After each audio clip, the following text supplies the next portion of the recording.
Lazarus Pit exploded in a cascade of emerald fire that tore reality apart. Bruce Wayne had pursued Ra's al Ghul through 3 continents, across 2 weeks of sleepless hunting, determined to stop whatever mad experiment the demon's head had orchestrated in the Carpathian Mountains.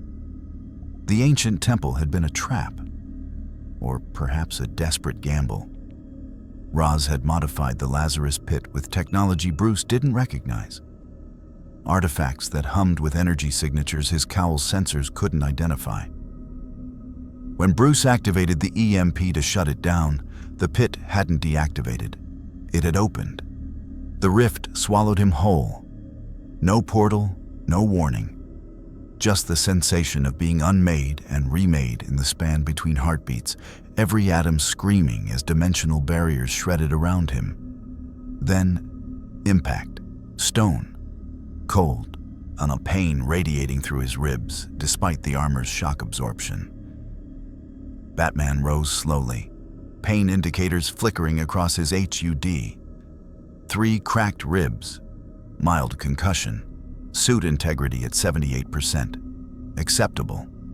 He'd fought through worse. But the cowl's GPS showed nothing. No satellite signals, no network connections, not even local radio chatter, just static. He was alone. The architecture around him was wrong.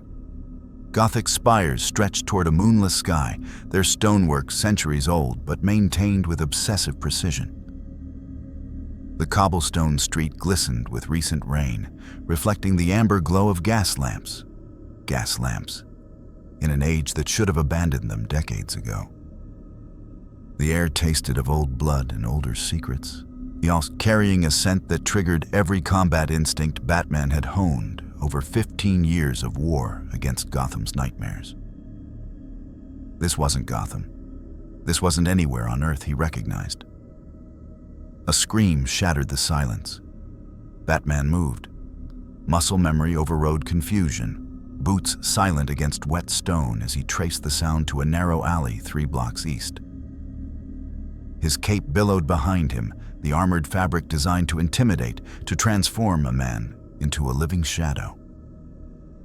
It had worked on Killer Croc, on Bane, on Superman himself during their first encounter. He hoped it worked on whatever had made that woman scream. The scene crystallized in his night vision lenses. A young woman, maybe 25, pressed against the alley wall. 3 figures surrounding her, moving with a liquid grace that defied human biomechanics. Pale skin, the eyes that reflected the distant lamplight like a cat's. Fangs, actual fangs, extending from their mouths as they closed in, savoring her terror. Vampires. Bruce's analytical mind rejected the impossibility even as his body reacted. Batarang deployed from his gauntlet, the weighted weapon spinning through the air with lethal precision. It struck the nearest attacker in the temple, a blow calculated to fracture the skull and render a normal human unconscious. The creature's head snapped sideways. It staggered. Then it turned toward Batman, the wound already closing, bone and flesh knitting together in seconds. Its eyes found him in the darkness, and its lips curled into a predatory smile. "Another lamb," it hissed, voice carrying an accent Bruce couldn't place. Eastern European, but older, corrupted by centuries. How thoughtful. They moved. Batman had fought metahumans. He'd sparred with Wonder Woman, survived Darkseid's Omega beams through sheer tactical prediction. But these creatures were fast, faster than Olympic sprinters, their movements blurring as they crossed the 15 feet separating them in under a second. Trainings for road shock. Batman triggered smoke pellets, filling the alley with dense gray clouds that his cowl's thermal imaging penetrated instantly. Grappling gun fired, yanking him upward as clawed hands swiped through the space he'd occupied. He twisted mid-flight, planting boots against the brick wall and launching himself into a controlled fall that brought him down behind the attackers. The woman ran. Smart. 3 against 1. Enhanced speed and strength. Regeneration confirmed. Unknown additional capabilities. Unacceptable combat parameters without further intelligence. Batman threw a cluster of flashbangs. The explosion strobed through the smoke, disorienting the creatures long enough for him to analyze. Enhanced senses. The flashbangs affected them more than normal humans. Weakness noted. Exploitable. UV spectrum, he muttered, accessing his suit's limited analysis capabilities. The cowl's sensors detected unusual cellular activity in the creature's exposed skin, a sensitivity to certain light wavelengths that normal humans didn't possess. One of them lunged through the dissipating smoke. Batman sidestepped, redirecting its momentum with a judo throw that should have slammed it face first into brick. Instead, it twisted in midair with inhuman flexibility, landing in a crouch that belonged in a nature documentary about predators. You're skilled, human, it said, standing slowly. But skill won't save you. We are death dealers, enforcers of the Covenant. And you are prey. The other 2 circled, cutting off escape routes with tactical precision that spoke of military training and combat experience measured in lifetimes, not years. Batman's hand went to his utility belt. Limited resources, finite gadgets, no resupply, every tool had to count. He pulled an incendiary capsule, one of 5 he carried for dealing with Gotham's occasional plant-based metahumans, threw it at the lead attacker's feet. The thermite reaction ignited instantly, white-hot flames erupting in a controlled blast. The creature shrieked, stumbling backward as fire consumed its leg. The scent of burning flesh filled the alley, acrid and wrong. But even as it screamed, Batman watched the wound beginning to heal once the flames died, blackened skin sloughing off to reveal pale flesh underneath. Fire hurts you, Batman observed, voice modulated through the cowl into something inhuman, something that had made hardened criminals confess just to make it stop. But it doesn't kill. Noted. He needed more data, and these things weren't going to volunteer information. The second attacker rushed him from the left. Batman met it with a perfectly timed strike to the throat, a blow designed to crush the trachea and disable breathing. The creature gagged, clutching its neck, but didn't fall. It didn't even slow for more than 3 seconds before the damaged tissue repaired itself. This was going to be a long night. Batman triggered his grappling gun again, ascending to the rooftops as clawed hands scraped against brick inches below his boots. He needed altitude, observation, a tactical advantage these creatures couldn't negate with raw speed.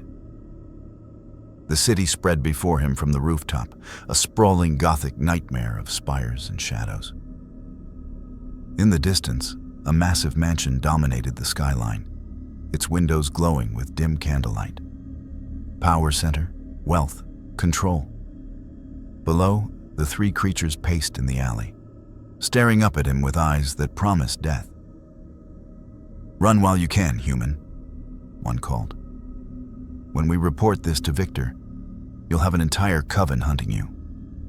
There is nowhere in this world where the vampires cannot reach." Vampires. The word shouldn't exist outside mythology and bad fiction. But Bruce had seen enough impossibilities to know better than to deny evidence. Alien invasions, magic, gods walking among mortals. Why not vampires? And if vampires were real here, what else walked these streets? Batman's cowl logged the encounter, recording every detail for analysis.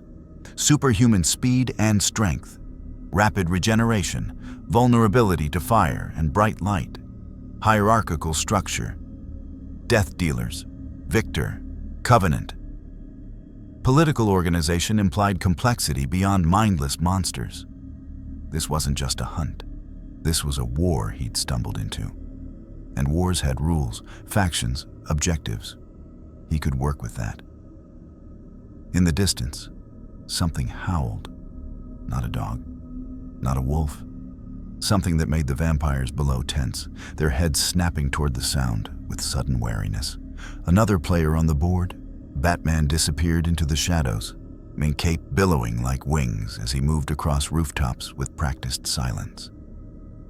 Somewhere in this city, there were answers.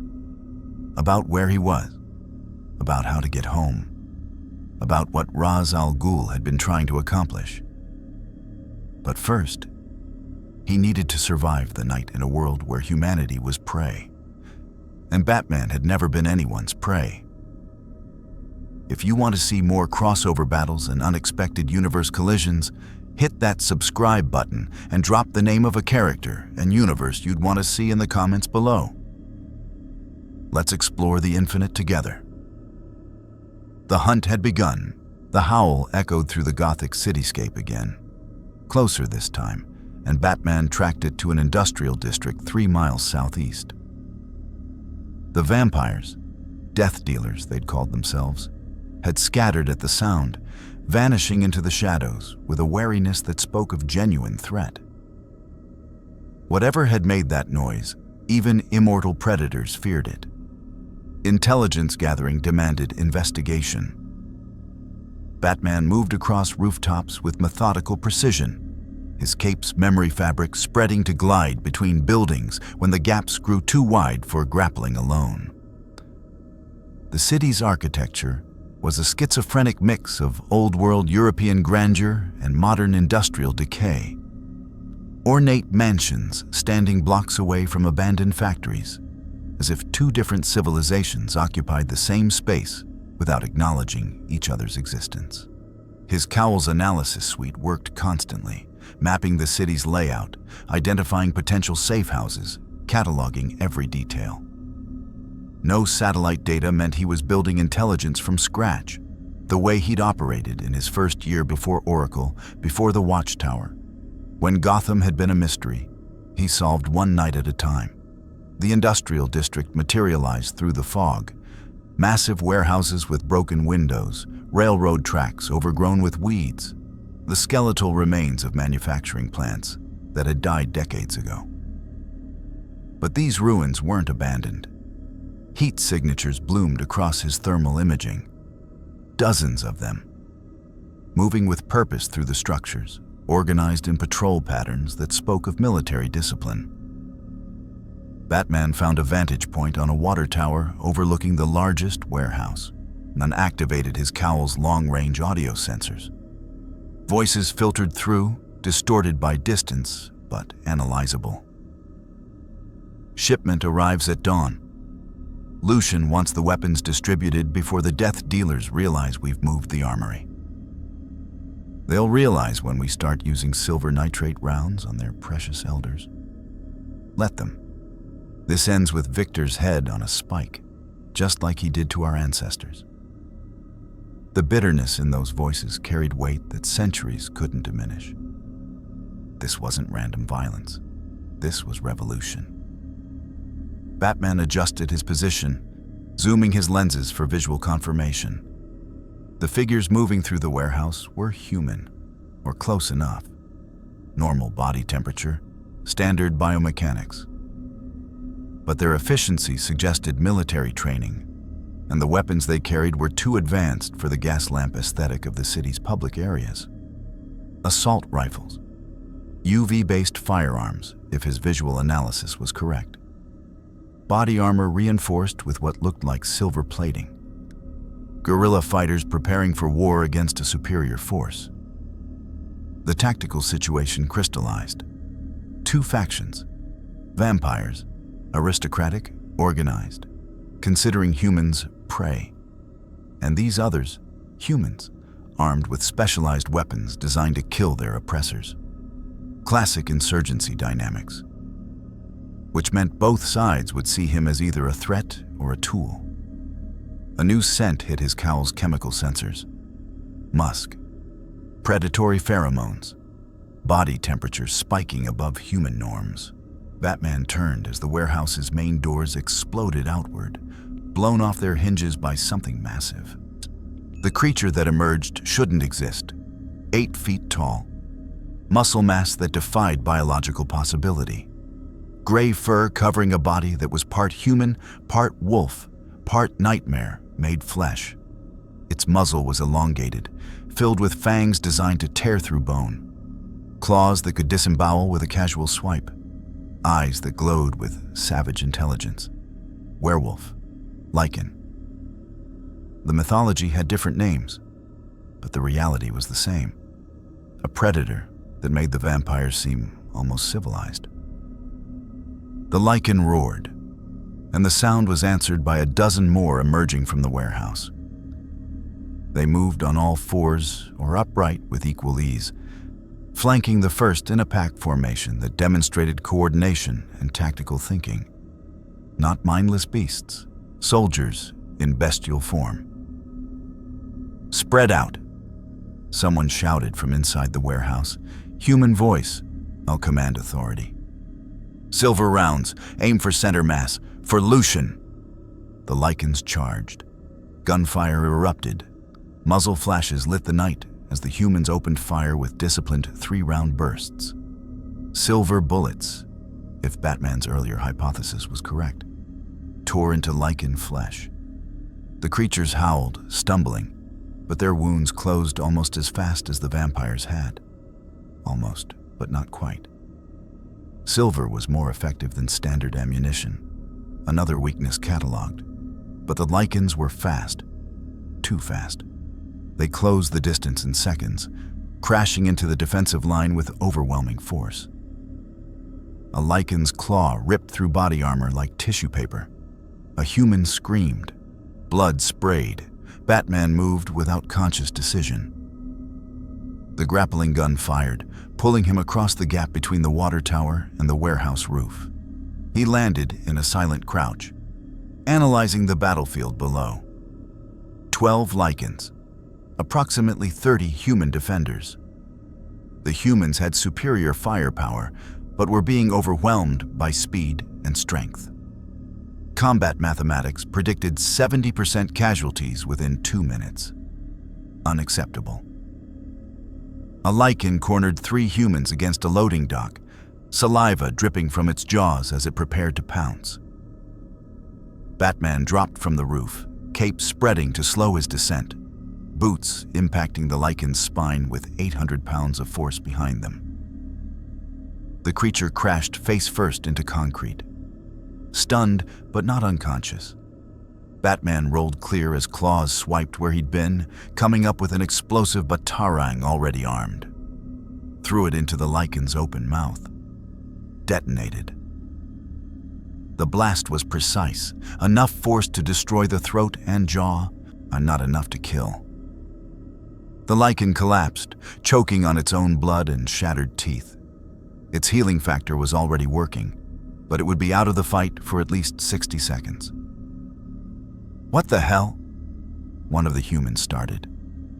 "Defensive formation," Batman commanded, voice amplified and distorted through the cowl into something that demanded obedience. "Concentrate fire on wounded targets, silver to the heart or head." They listened. Maybe it was the authoritative tone. Maybe it was desperation. Maybe it was the sight of something that had just dropped a Lycan with brutal efficiency. Batman didn't wait for confirmation. Another Lycan rushed him from the left. He sidestepped, redirecting its momentum with a martial arts technique that should have sent it tumbling. Instead, it twisted mid-charge with animalistic flexibility, claws raking across his cape. The armored fabric held, but the force of the impact sent Batman sliding backward. Stronger than the vampires. More aggressive, less controlled. He needed better tools. The utility belt had limited resources, but Bruce Wayne hadn't survived 15 years fighting monsters by being unprepared for the impossible. He pulled a cryo capsule, experimental tech he'd been field testing against Mr. Freeze's equipment. Threw it at the Lycan's feet. Liquid nitrogen erupted, flash freezing the creature's legs to the ground. It howled, straining against the ice with strength that cracked concrete. 30 seconds before it broke free. Batman used 20 of them. He moved through the battlefield like a ghost, appearing where the humans were weakest, and disrupting Lycan attacks with precisely timed strikes and gadgets that bought precious seconds. A smoke grenade here, blinding enhanced senses. An electrical batarang there, disrupting nervous systems just long enough for silver bullets to find their marks. He wasn't trying to kill, his code held even here. But incapacitation was acceptable. And these creatures could survive what would kill normal opponents. A Lycan's claw caught his shoulder, shredding through the outer layer of the bat suit and drawing blood. Pain indicators flared. First blood to the enemy. Batman responded with a strike to the creature's knee, a joint attack that would cripple even superhuman anatomy. The Lycan stumbled. A human fighter put 3 silver rounds into its skull. It stayed down. The tide turned.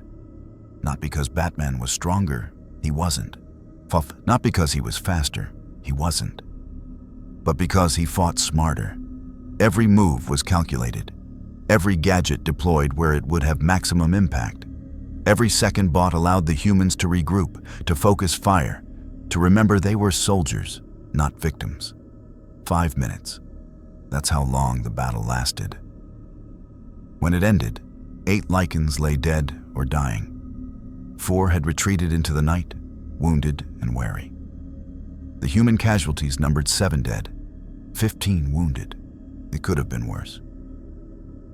Batman stood in the center of the killing ground, capes settling around him like folded wings, Cowl's white lenses fixed on the human commander approaching with weapon raised but not aimed. The man was 40-ish, scarred, with eyes that had seen too much death. His weapon was a modified assault rifle with UV emitters mounted beneath the barrel, versatile, designed to kill both vampires and Lycans. "Who the hell are you?" the commander demanded. "Someone who doesn't let innocent people die," Batman said. "Who's Lucian?" The commander's eyes widened slightly. "You know that name. You're either a spy or incredibly well-informed for someone who just dropped out of the sky. Which is it?" "Neither. I'm trying to understand what I walked into." "You walked into a war, friend. A war that's been going on for 600 years. Vampires enslaved our ancestors, turned us into animals. Now we fight back. That's all you need to know." "I need to know more than that." The commander studied him for a long moment. Then, "You fight like a soldier, move like a ghost, and then you drop 3 Lycans without breaking a sweat. Lucian might want to meet you, might want to kill you. Hard to say until he sees you for himself." "Then take me to him." "Just like that? No questions, no demands?" Batman's lenses reflected the warehouse fires. "I have questions, plenty of them. But I answer to myself, not to any faction. If Lucian wants information, it'll cost him information in return. If he wants my help, he'll have to convince me his cause is just." The commander almost smiled. "You've got balls, I'll give you that. Come on. But if you try anything, you'll shoot me with silver bullets designed for creatures I'm not. Inefficient threat. Try harder." This time the commander did smile. "Yeah, Lucian's definitely going to want to meet you." As they moved toward a vehicle hidden in the warehouse's depths, the Batman's mind was already working. Lucian, revolutionary leader, fighting vampires who enslaved humans. The enemy of my enemy wasn't necessarily a friend, but he was a source of intelligence. And intelligence was the first step toward finding a way home. But the blood on his shoulder reminded him of the immediate problem. In this world, even Batman could bleed. He'd have to remember that. The vehicle was an armored van, windows reinforced with what looked like silvered plating, engine modified for speed over stealth. Batman cataloged every detail as they drove through the city's industrial underbelly, mapping routes, memorizing landmarks, building the tactical picture he needed to survive. The humans, he'd learned they called themselves the Lycan Resistance, though they were human until the transformation, watched him with a mixture of suspicion and curiosity. They'd patched their wounded, loaded their dead, and maintained weapons discipline even in the presence of someone who'd helped them. Professional, battle-hardened. Name's Reyes, the commander said from the driver's seat, eyes flicking to the rearview mirror. Second in command of Lucian's inner circle, and you are. Focused on staying alive, Batman replied. Your enemies, the vampires. How many? What's their command structure? Reyes snorted. You don't ask small questions, do you? Fine. The vampire covens control most of Europe. 3 elders rotate power: Victor, Marcus, and Amelia. Right now, Victor's in charge. Been awake for over a century, which means he's old, powerful, and absolutely ruthless. Below him are the nobles, aristocratic bloodsuckers who think humans exist to be cattle. And at the bottom are the death dealers, enforcers, killers. Best of them is a female named Selene. If you meet her, run. Batman filed the information away. Victor, primary target. Selene, immediate threat. Political hierarchy meant exploitable divisions. And Lucian was a slave. Victor's favorite pet Lycan, believe it or not. Fell in love with Victor's daughter, Sonia. When Victor found out, he executed her while Lucian watched. That was 200 years ago. Lucian's been building this rebellion ever since, one freed slave at a time. We're not just fighting for freedom anymore. We're fighting for extinction, theirs or ours. The hatred in Reyes' voice was personal, generational. This wasn't a conflict that could be negotiated away with words. Both sides wanted the other dead. Batman had walked into a genocide in progress. The van descended into an underground tunnel system, pre-industrial stonework giving way to modern reinforced concrete. A hidden fortress built beneath the city's bones. Smart. Vampires controlled the surface. Lycans owned the depths. They passed checkpoints manned by armed guards, carrying the same UV-modified weapons. Each one studied Batman with predatory assessment.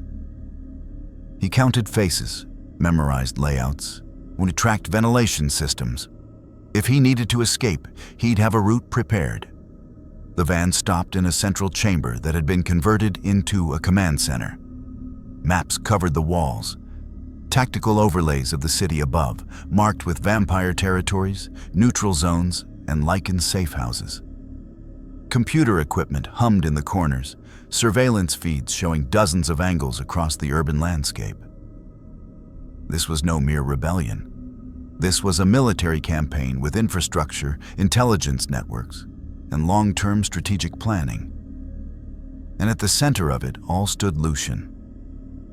He was tall, broad-shouldered, with the bearing of someone who'd commanded armies across centuries. His face was weathered but handsome, eyes carrying the weight of loss that never fully healed. He wore simple combat clothing, no affectation or ceremony, but authority radiated from him like heat from a forge. When those eyes found Batman, they didn't waver. Reyes tells me you dropped out of the sky and killed 3 Lycans who were about to slaughter my soldiers, Lucian said, voice deep and controlled. He also tells me you're not human, not vampire, not Lycan. So the question becomes, what are you, and why should I let you leave this room alive? Batman didn't move. I'm someone who doesn't let innocent people die. Your soldiers were outnumbered. I intervened. As for what I am, I'm the world's greatest detective, and right now I'm trying to understand what kind of war I've been dropped into. Detective, Lucian's lip quirked. How quaint. We have a war between immortal species, and you think detective work matters? Information is power. And you built this entire operation on intelligence gathering, surveillance, and exploiting your enemy's weaknesses. Don't pretend tactics don't matter to you. Lucian's expression shifted, a flicker of respect. You're observant. Good. Then observe this. He gestured to the maps. 600 years ago, vampires created us. They infected humans with a virus that turned us into weapons, controllable, loyal, slaves who could walk in daylight and do their dirty work. But the first of us, William Corvinus, was uncontrollable, pure Lycan. So they locked him away and enslaved his descendants. For centuries we served, we bled, we died for their aristocratic games. He moved to one of the maps, finger tracing the vampire territories. 200 years ago, I loved a woman named Sonia, Victor's daughter. She loved me back. When he found out, he had her executed in daylight, burned alive while I was chained and forced to watch. That's when I understood. We would never be free through obedience, only through their complete annihilation. Batman processed the information clinically. Victor murdered his own daughter to maintain racial purity. Classic authoritarian response to perceived contamination. That kind of fanaticism creates blind spots, weaknesses. Exactly. Lucian's eyes gleamed. Which is why I'm going to ask you again, what are you? Because you move like a trained killer, think like a general, and carry technology I've never seen. That makes you either an asset or a threat. I'm neither. I'm someone trying to find a way home. Home. Lucian studied him. You're not from here. Not from this city. Not from this world. Batman paused. Revealing too much was dangerous, but Lucian was intelligent enough to deduce it anyway. I was pursuing someone through a dimensional rift. It closed behind me. I need to understand this world's rules well enough to find a way back. Dimensional rift. Lucian laughed, but there was no humor in it. Of course, why not? We have vampires, werewolves, and apparently immortal warriors from other dimensions. The universe has a sick sense of humor. He leaned against the table, arms crossed. Here's my offer. You help us kill Victor and destabilize the Vampire Covenant, and I'll give you access to every piece of technology, every scrap of information we've gathered over 2 centuries. Maybe something in there helps you get home. Maybe it doesn't. But you won't survive long in this world without allies. I don't need allies. Man, I need information. You need both. Lucian gestured to the surveillance feeds. Look. That's the Vampire Mansion, heavily fortified. Death dealers patrol every street within a mile radius. You've already encountered them once tonight. How long before they identify you? How long before Selene is assigned to hunt you specifically? She's killed 38 of my best soldiers in the last year alone. She doesn't fail. Batman studied the feeds. The mansion was indeed fortress-like. Gothic architecture with modern security measures. But no security was perfect. Every system had exploitable flaws. I work alone. Then you'll die alone. Lucian's voice hardened. I don't care how skilled you are. This isn't Gotham. Batman's head snapped toward him. How do you know that name? Lucian smiled coldly. You think you're the only one gathering intelligence? The computers you carry have residual network signatures. My tech specialist pulled fragments from your suit systems while Reyes was driving you here. Gotham City, Wayne Enterprises. You're thorough about erasing your digital footprint. But nothing's perfect. So, Bruce Wayne, or Batman, or whatever you call yourself, Welcome to a world where your money and your gadgets won't save you from creatures who've survived since before your city existed. Batman's hand moved toward his utility belt, but Reyes and 3 other Lycans had weapons trained on him before he could complete the motion. Fast, coordinated, waiting for exactly this reaction. Lucian held up a hand. Relax. I'm not interested in exposing you. Your secrets are useless to me. What I want is your skills, your tactical mind, your technology. In exchange, you get information, resources, and a fighting chance to find your way home. Refuse, and you're welcome to walk out that door. But the moment you leave, every vampire in this city will know you exist, and Selene will come for you. The tactical situation was clear. Batman could fight his way out, probably, but it would burn bridges with the only faction that had offered actionable intelligence. And Lucian was right about one thing: operating alone in a hostile environment with limited resources was inefficient. Temporary alliance, extract information, maintain independence, prepare contingencies for betrayal. I don't kill, Batman said. I noticed. You incapacitated the Lycans instead of executing them. Unusual restraint for someone who fights monsters. They're not monsters. They're soldiers following orders in a war they were born into. Same as your people. I don't kill, and I don't participate in genocide. Lucian's expression darkened. This isn't genocide. This is survival. They enslaved us. They murdered us. They deserve justice, not extinction. If you want my help, those are my terms. The room fell silent. Reyes' weapon didn't lower, but his eyes flicked to Lucian, waiting for orders. Lucian stared at Batman for a long moment. Then, unexpectedly, he laughed. You really are from another world. Fine, no genocide. We kill the elders, dismantle their power structure, and force the surviving vampires to negotiate peace. That acceptable to your code? Acceptable. Good. Lucian extended his hand. Then we have an accord. Help me destroy Victor's regime, and I'll help you get home. Betray me, and I'll hunt you myself. Clear? Batman took the hand. Lucian's grip was strong, his skin warmer than human normal, the virus coursing through him even in human form. Crystal. But understand this. I answer to myself, not you, not any faction. If I think you're crossing a line, I'll stop you. I'd expect nothing less from the Batman. Lucian released his hand, turning back to the maps.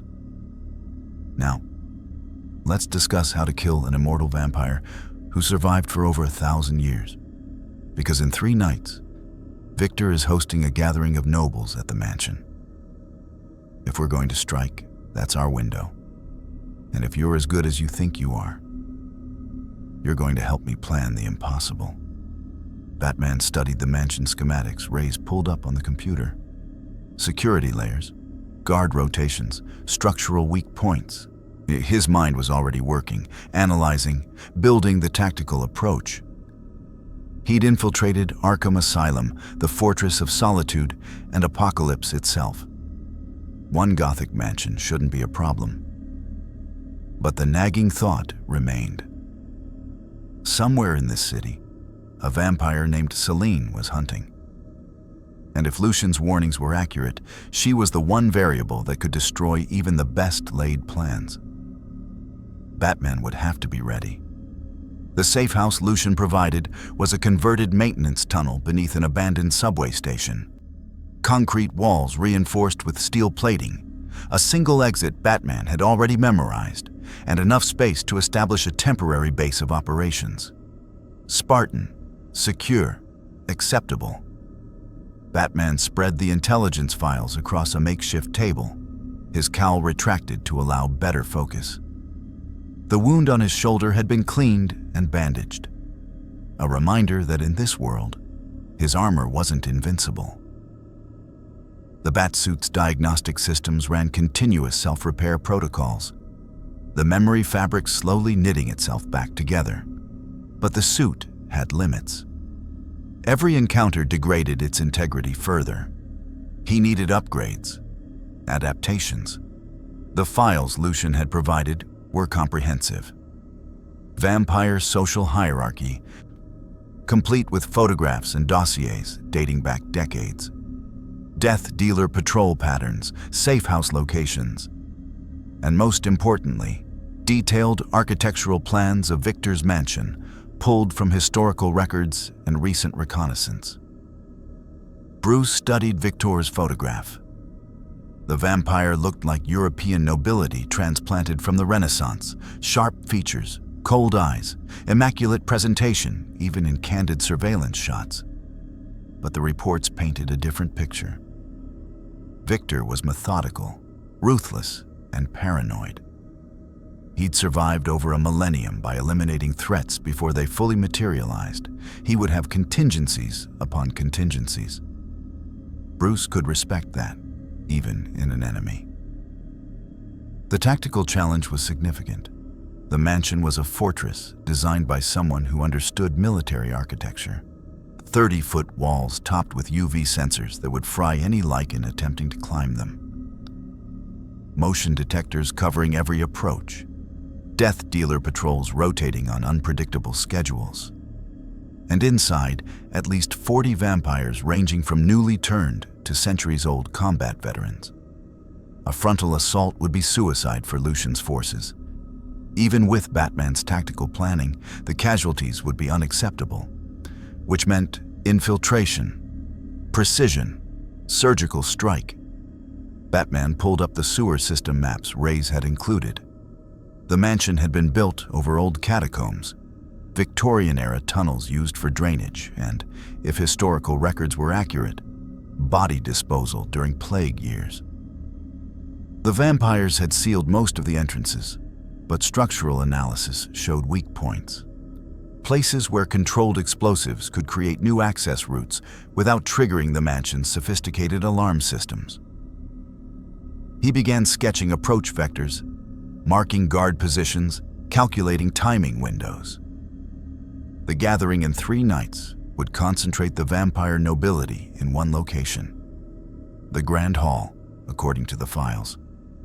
Security would be tightest there, but it also meant fewer patrols in the outer wings. A distraction, multiple entry points, simultaneous attacks forcing the death dealers to split their focus. And in the chaos, Batman would reach Victor. His hand moved across the paper with practiced efficiency, building the infiltration plan layer by layer. But part of his mind remained on the larger question. How did he get home? The Lazarus Pit's energy signature had been unique, like a blend of terrestrial mysticism and something else. Technology that Roz had integrated using artifacts Bruce hadn't recognized. If he could find similar energy sources in this world, perhaps he could reverse engineer a dimensional bridge. But that required resources beyond what Lucian's rebellion possessed. It required access to advanced technology or supernatural artifacts, or... The file on Marcus caught his attention. Victor's brother, one of the 3 elders. According to the reports, Marcus had been in hibernation for over a century, sealed in a tomb beneath the mansion. But the file included scientific notes about Marcus's unique physiology. He was the first vampire, Patient 0, infected directly by a bat carrying a mutation of the Corvinus strain. His blood was different, more potent, the source code for all vampire abilities. And his tomb's containment field used technology that Lucian scientists had been trying to understand for decades. Some kind of electromagnetic suspension system that kept Marcus's regenerative abilities in stasis. Advanced technology, energy manipulation, biological mutation that defied natural law. Batman's mind made connections across disciplines. If Marcus's containment field could suspend supernatural regeneration, perhaps it could interact with dimensional energies. It was a reach, but Roz had been attempting to achieve immortality through Lazarus Pits. What if he'd been trying to replicate something like the Corvinus strain? What if the artifacts he'd used were fragments of similar technology from another dimension? Hypothesis: the rift had been opened using technology designed to interact with supernatural biology. Conclusion: studying Marcus's tomb might provide insights into recreating the dimensional bridge. But reaching Marcus meant infiltrating the mansion's deepest levels. Past Victor, past every defense the vampires had erected over centuries. One problem at a time. Batman refocused on the immediate tactical plan. The gathering was the priority. Destabilize the Covenant, create chaos that would give him operational freedom to investigate Marcus's containment system, and survive Selene. According to the files, she was Victor's most loyal death dealer. Over 6 centuries old. Hundreds of confirmed kills. Expert markswoman with specialized weapons designed to kill Lycans at range. Martial artist trained in techniques predating modern combat systems. And according to Reyes' personal notes, she was utterly without mercy. And the file included photographs from surveillance. She was striking. Pale skin, dark hair, leather combat gear designed for mobility and protection. But it was her eyes that caught Bruce's attention in the photos. Cold, focused. The eyes of someone who'd seen too much death and decided the only response was to create more. He'd seen those eyes before. In the mirror. In the early years, before Alfred had pulled him back from the edge. Selene was what Batman could have become if he'd let vengeance consume him entirely. A sound registered in his cowl's audio sensors. Footsteps approaching from the tunnel entrance. Single individual. Light gait. Not Reyes' heavy military stride. Batman's hand moved to his utility belt as the figure emerged from the shadows. Female. Late 20s. Dressed in practical combat gear that blended Lycan utilitarian design with personal modifications. She carried a tablet computer and had the cautious posture of someone who'd learned not to trust easily. "You're the one Lucian's betting everything on," she said, stopping a respectful distance away. "The interdimensional detective with the fancy suit and the no-killing policy. I wanted to see for myself if you're as good as Reyes says. You're the tech specialist, the one who pulled data from my suit. Taylor, and don't sound so offended. In a war against immortal monsters, you use every advantage you can get, including violating the digital privacy of mysterious strangers who drop out of the sky." She gestured to the plans spread across the table. "Lucian sent me to help with the technical details of the mansion infiltration, but I'm more interested in what you're really after." Batman's eyes narrowed. "Explain." "You're not here for our war. You helped us because it aligned with your principles, but your real goal is getting home. Which means you need something from the mansion beyond killing Victor. And since you were studying Marcus's file when I walked in, I'm guessing it has something to do with his containment system. Observant, intelligent, potentially useful, or potentially dangerous. The technology used in Marcus's tomb might help me understand the energy signature that brought me here," Batman admitted. No point in lying to someone who'd already deduced the truth. But reaching it requires getting past Victor first. Taylor pulled up a schematic on her tablet, projecting it onto the concrete wall. "The tomb is in the sub-basement, 3 levels below the main mansion. It's sealed behind doors that require elder-level biometric access. Blood authentication, specifically. Only Victor, Amelia, or Marcus's own blood can open it. Victor's blood, which means I need him alive during the infiltration. Which conflicts with Lucian's plan to execute him during the gathering.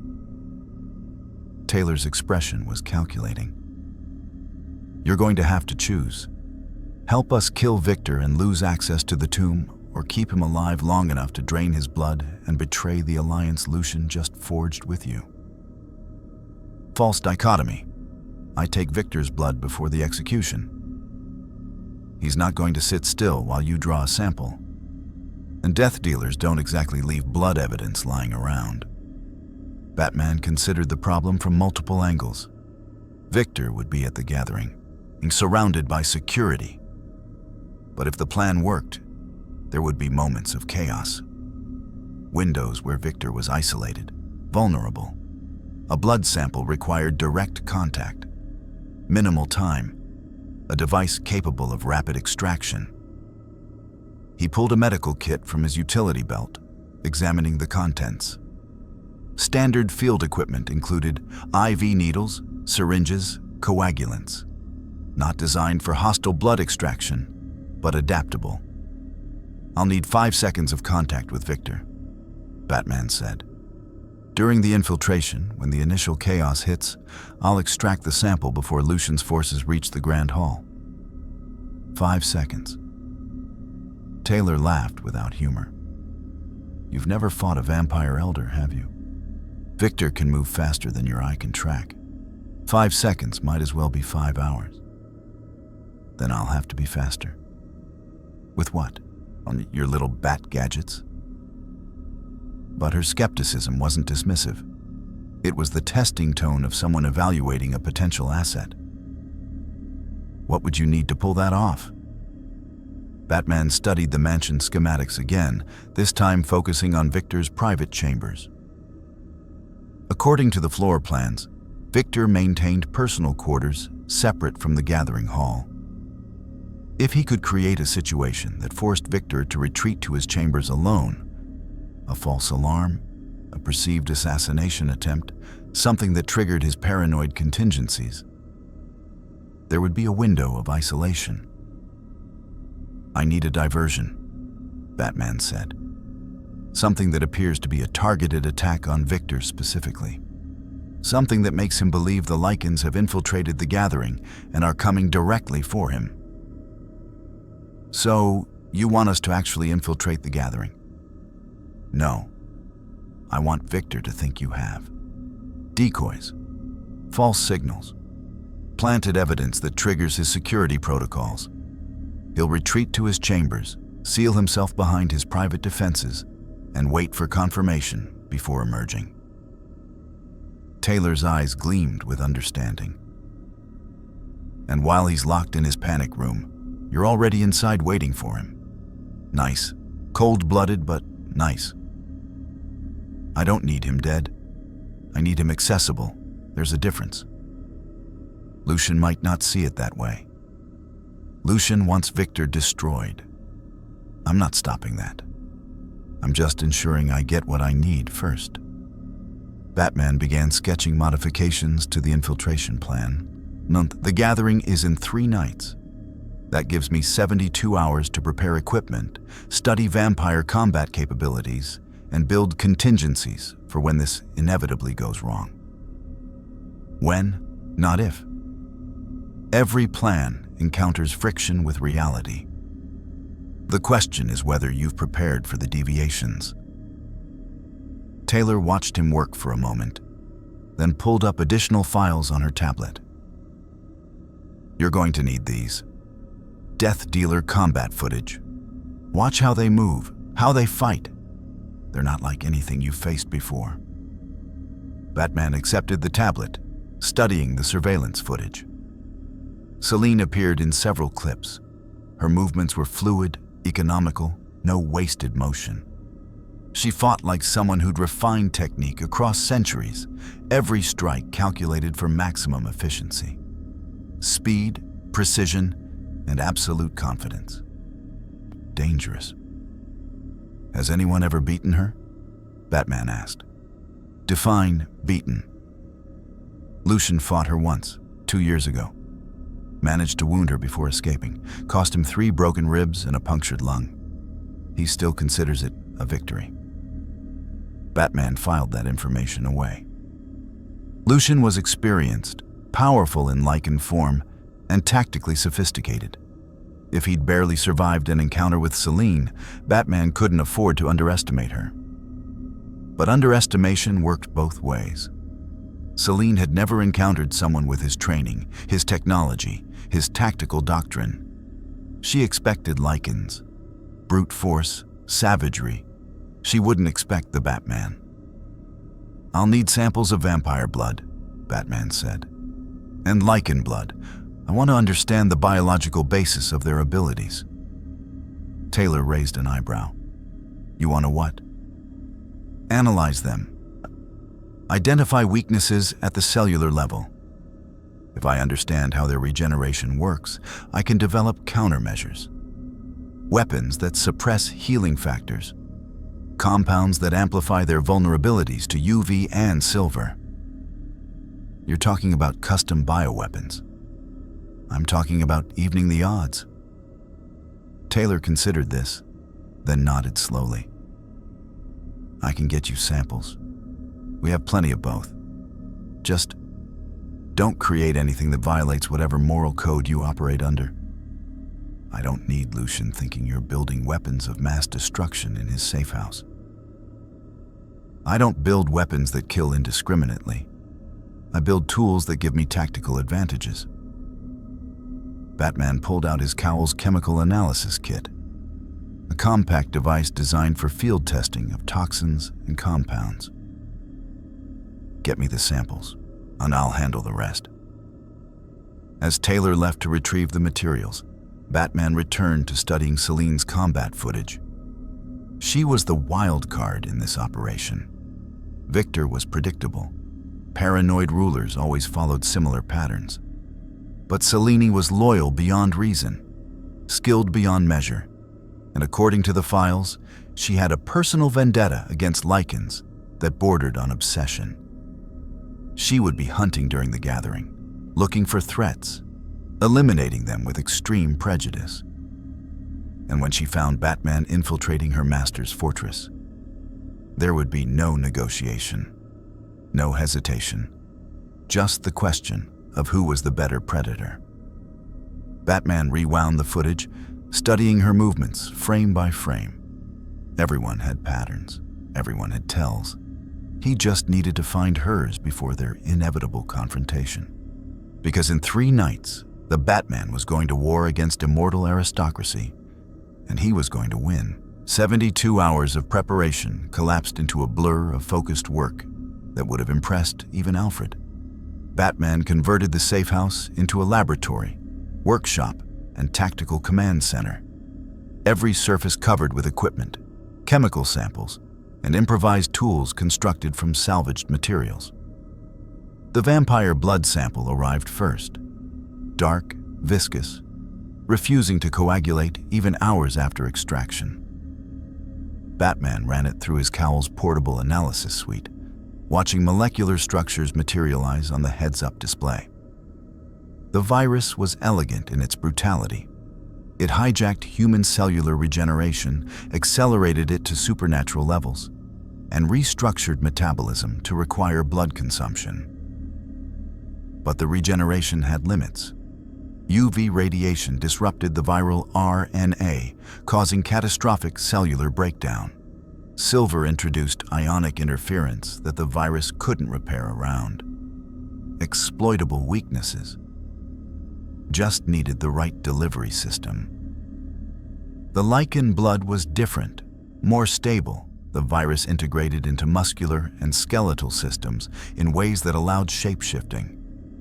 The transformation required massive energy expenditure, which explained their aggression and territorial behavior.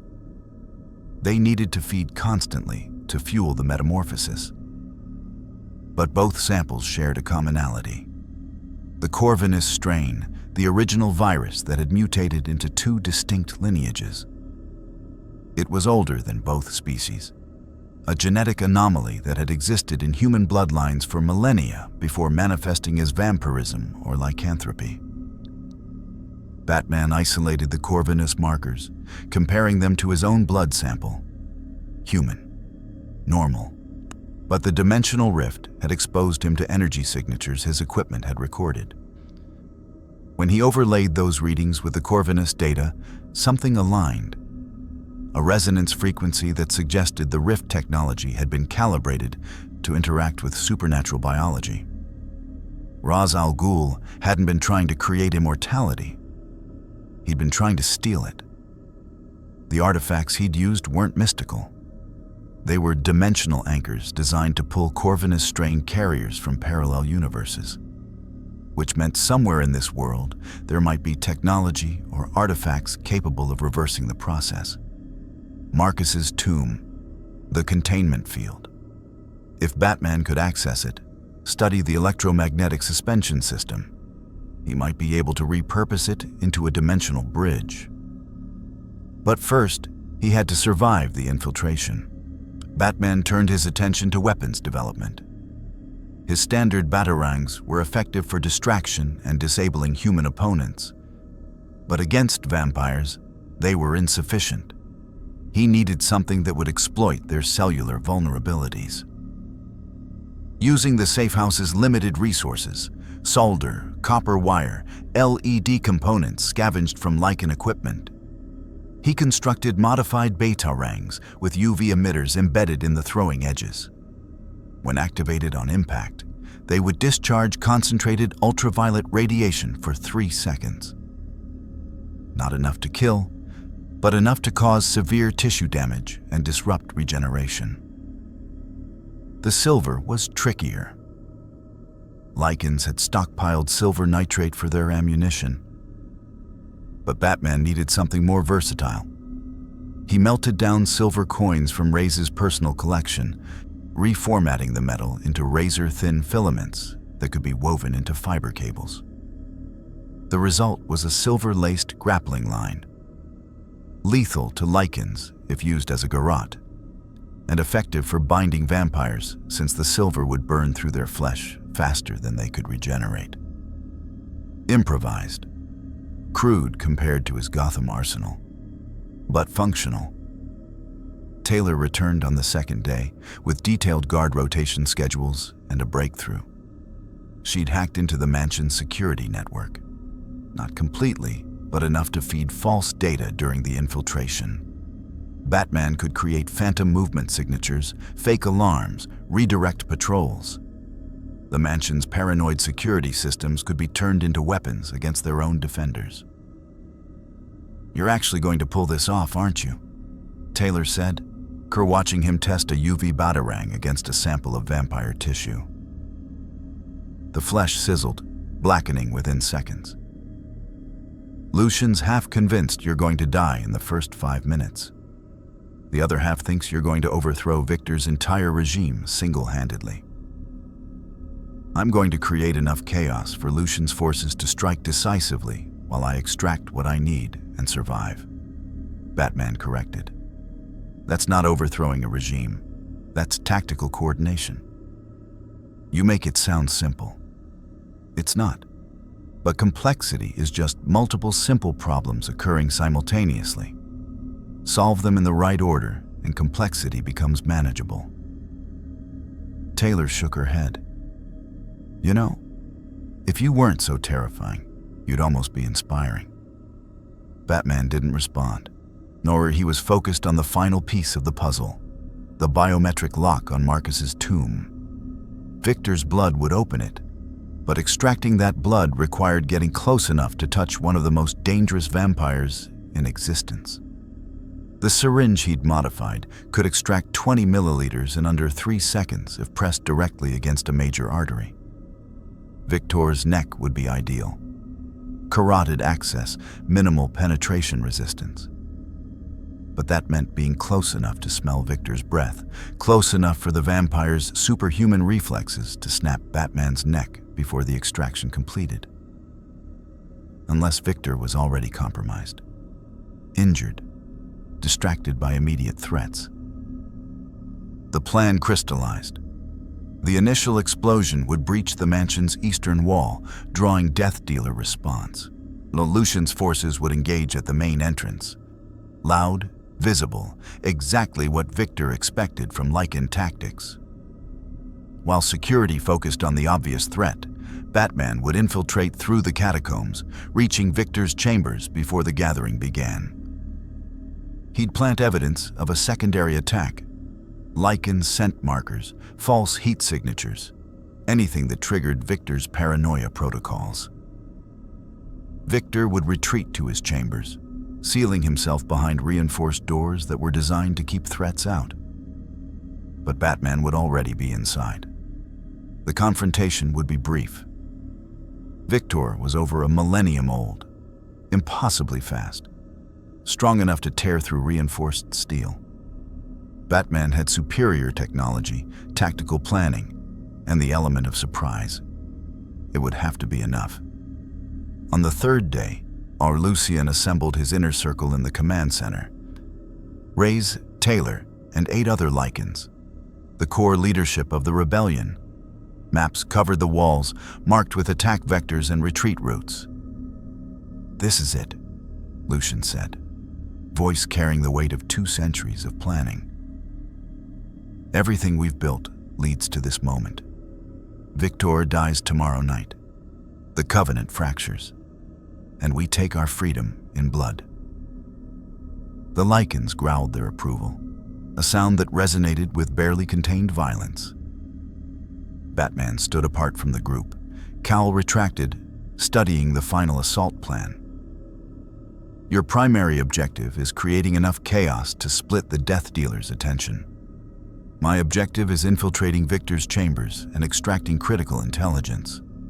We coordinate timing, but operate independently. Clear?" "You still haven't explained what intelligence is worth risking this entire operation," Reyes said, suspicion clear in his tone. "Access codes to Elder-level security systems. If I can reach Marcus's tomb, I can potentially disable or repurpose the containment technology. That gives your rebellion leverage. The ability to threaten awakening Marcus if the remaining vampires don't negotiate." It was partially true. Enough truth to satisfy the question without revealing his actual goal. Lucian studied Batman for a long moment. "You're using us. I respect that. But remember, if you betray this alliance, if you compromise the strike to serve your own interests, I will hunt you across this entire world. Understood?" "Understood. And if you deviate from the plan and start executing prisoners or committing atrocities, I'll stop you. Are we clear?" The room tensed. Several Lycans' hands moved toward weapons. Lucian raised a hand, stopping them. Then, unexpectedly, he smiled. "Clear. I like you, Batman. You don't pretend to be something you're not. Tomorrow night, we both get what we want. Victor's blood on our hands and your way home within reach. If everything goes according to plan. Plans are what you make before reality punches you in the face," Reyes muttered. "What happens when Selene shows up? Because she will. She always does." Batman had spent hours studying her combat footage, memorizing her patterns, building a tactical profile. Selene is predictable because she's perfect. She doesn't improvise. She executes techniques that have worked for 6 centuries. That perfection is a weakness. She expects opponents to react in specific ways. When I don't, she'll hesitate. That hesitation is where I'll exploit her. You make it sound easy. It won't be easy, but it's achievable. Taylor pulled up the final synchronized timeline on the screens. The gathering begins at midnight. Victor will be in the Grand Hall with approximately 40 vampires, nobles, administrators, death dealers on ceremonial guard duty. Selene will be outside running perimeter security with her team. That's our window. Explosive breach at midnight 01, Reyes continued. Draws Eastern security response. Primary assault team hits the main entrance at midnight 03.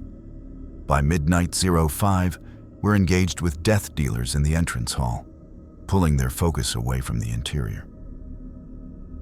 Batman infiltrates through the catacombs during the initial chaos, Taylor added. Reaches Victor's chambers by midnight 07, triggers the false alarm at midnight 08. Victor seals himself in. Batman extracts what he needs by midnight 010. And I execute Victor at midnight 012 when my forces breach the Grand Hall. Lucian finished.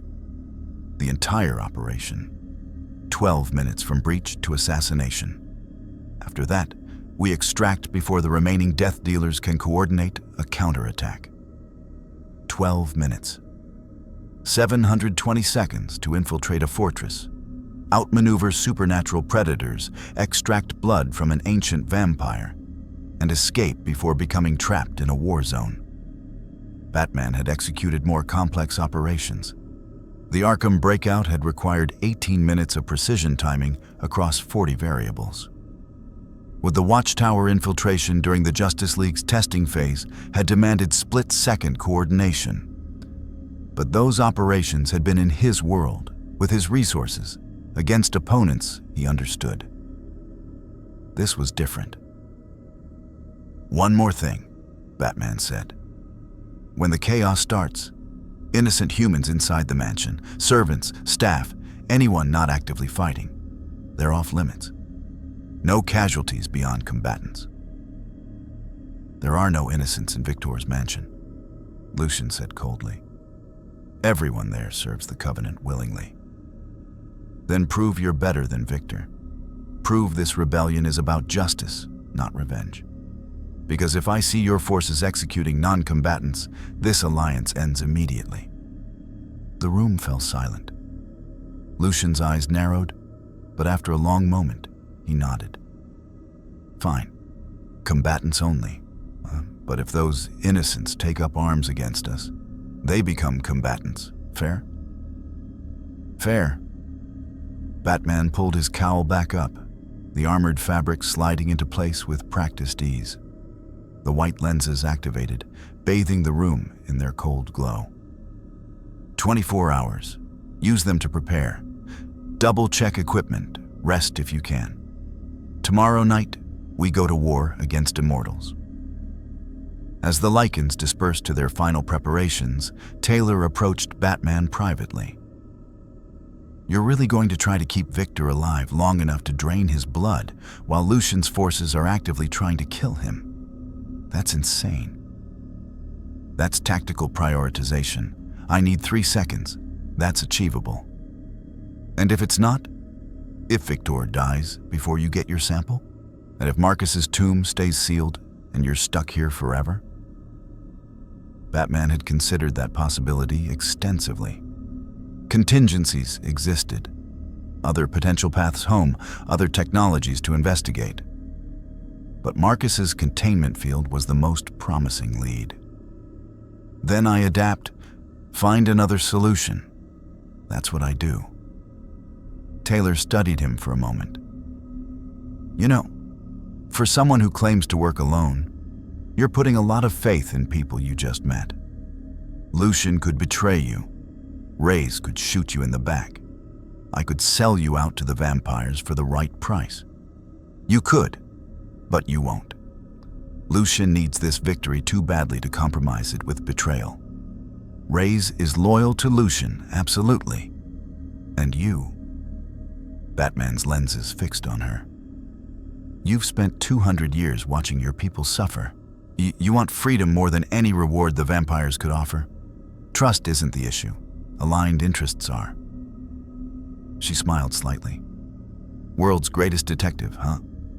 Yeah, I can see it. She turned to leave, then paused. Good luck tomorrow. Try not to die. I've gotten used to having someone around who doesn't solve every problem by transforming into a rage monster. Batman returned to his equipment, running final diagnostics on his modified suit. The UV batarangs were loaded and armed. The silver grappling line was tested and functional. The syringe was sterilized and ready. His armor's integrity was at 82%, acceptable for the mission parameters. But the real preparation wasn't technological. It was mental. tomorrow night, he would face Selene, Victor, an entire coven of vampires who had survived centuries by being faster, stronger, and more ruthless than any threat they'd encountered. Batman closed his eyes, centering himself in the meditation technique he'd learned from the League of Assassins. Clear the mind. Focus on the objective. Trust in training, preparation, and the will to survive. When he opened his eyes, the white lenses glowed in the darkness. The gathering was in 24 hours, and Batman was ready. Midnight approached with the inevitability of an executioner's blade.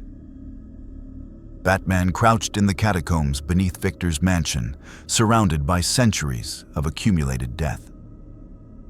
Skeletal remains lined the stone walls, victims of plague, war, and vampire politics, their bones long since picked clean by time and rats.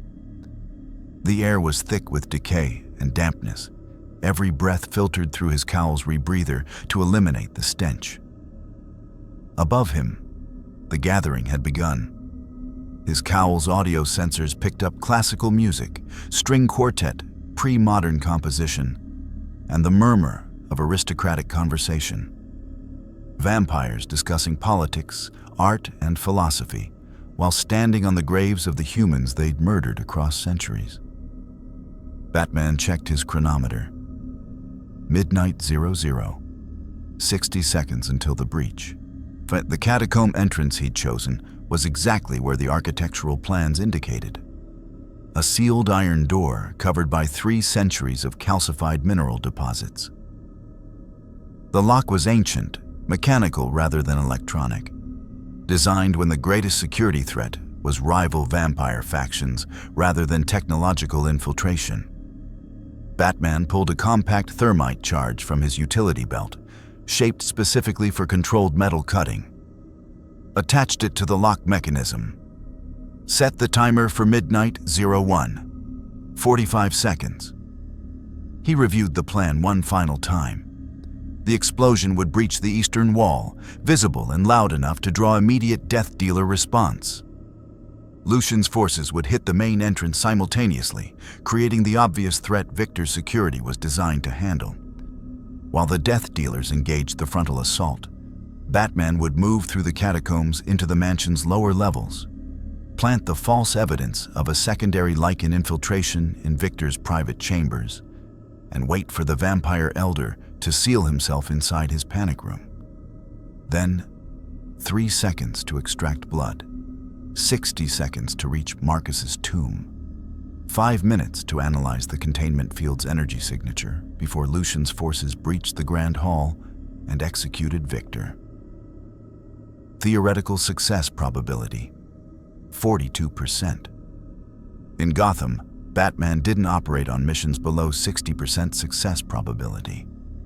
But Gotham had the Batcave, Oracle's intelligence network, and years of accumulated resources. Here, he had improvised weapons, partial intelligence, and an alliance with revolutionaries who'd shoot him if they knew his true priorities.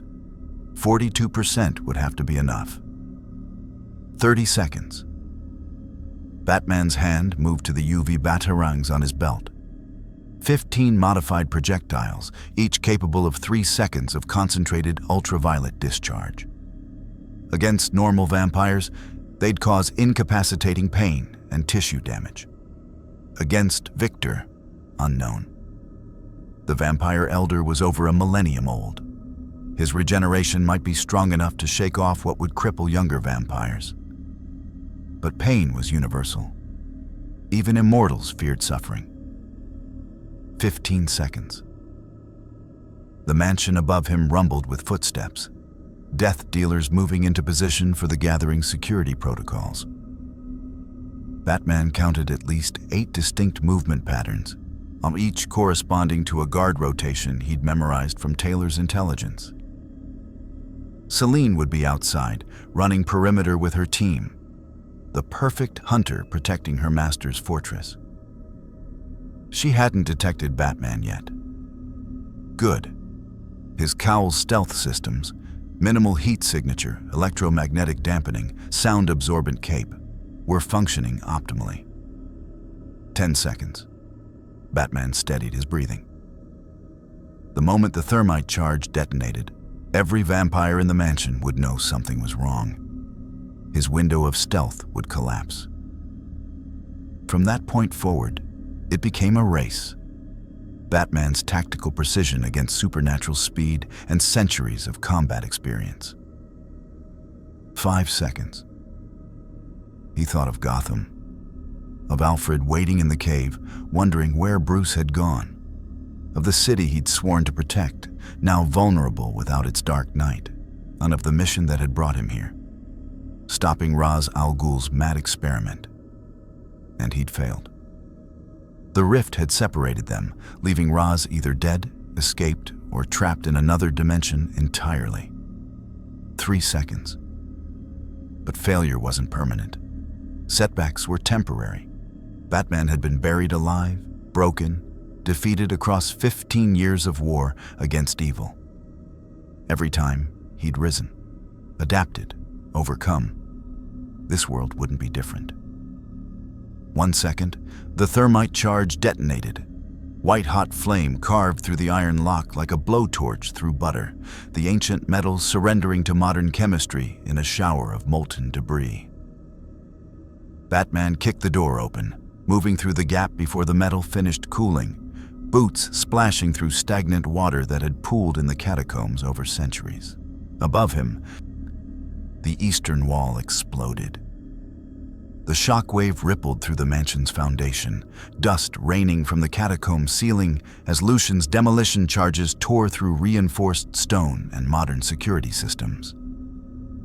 Alarms shrieked, high-pitched wails designed to alert every death dealer within a mile radius.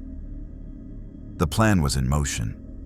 Batman moved through the catacombs with practiced efficiency, following the route he'd memorized from the architectural plans.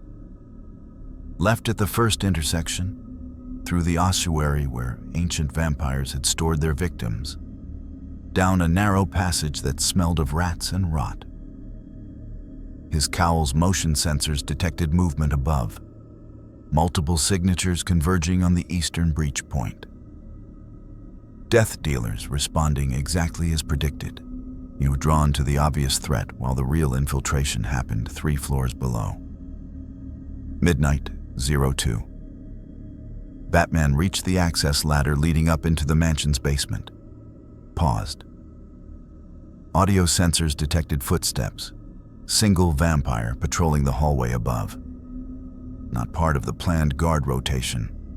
A wild card that would compromise the infiltration, if not neutralized immediately. He ascended silently, easing the access hatch open just enough to visual confirm the target. Male vampire, young, maybe 50 years turned, based on the minimal scarring and confident posture. Dressed in death dealer leather, armed with a pistol loaded with silver ammunition designed for Lycans, not expecting Batman. The vampire turned toward the access hatch, enhanced senses detecting the subtle change in air pressure. Its eyes widened, the fangs extending reflexively as it reached for its weapon.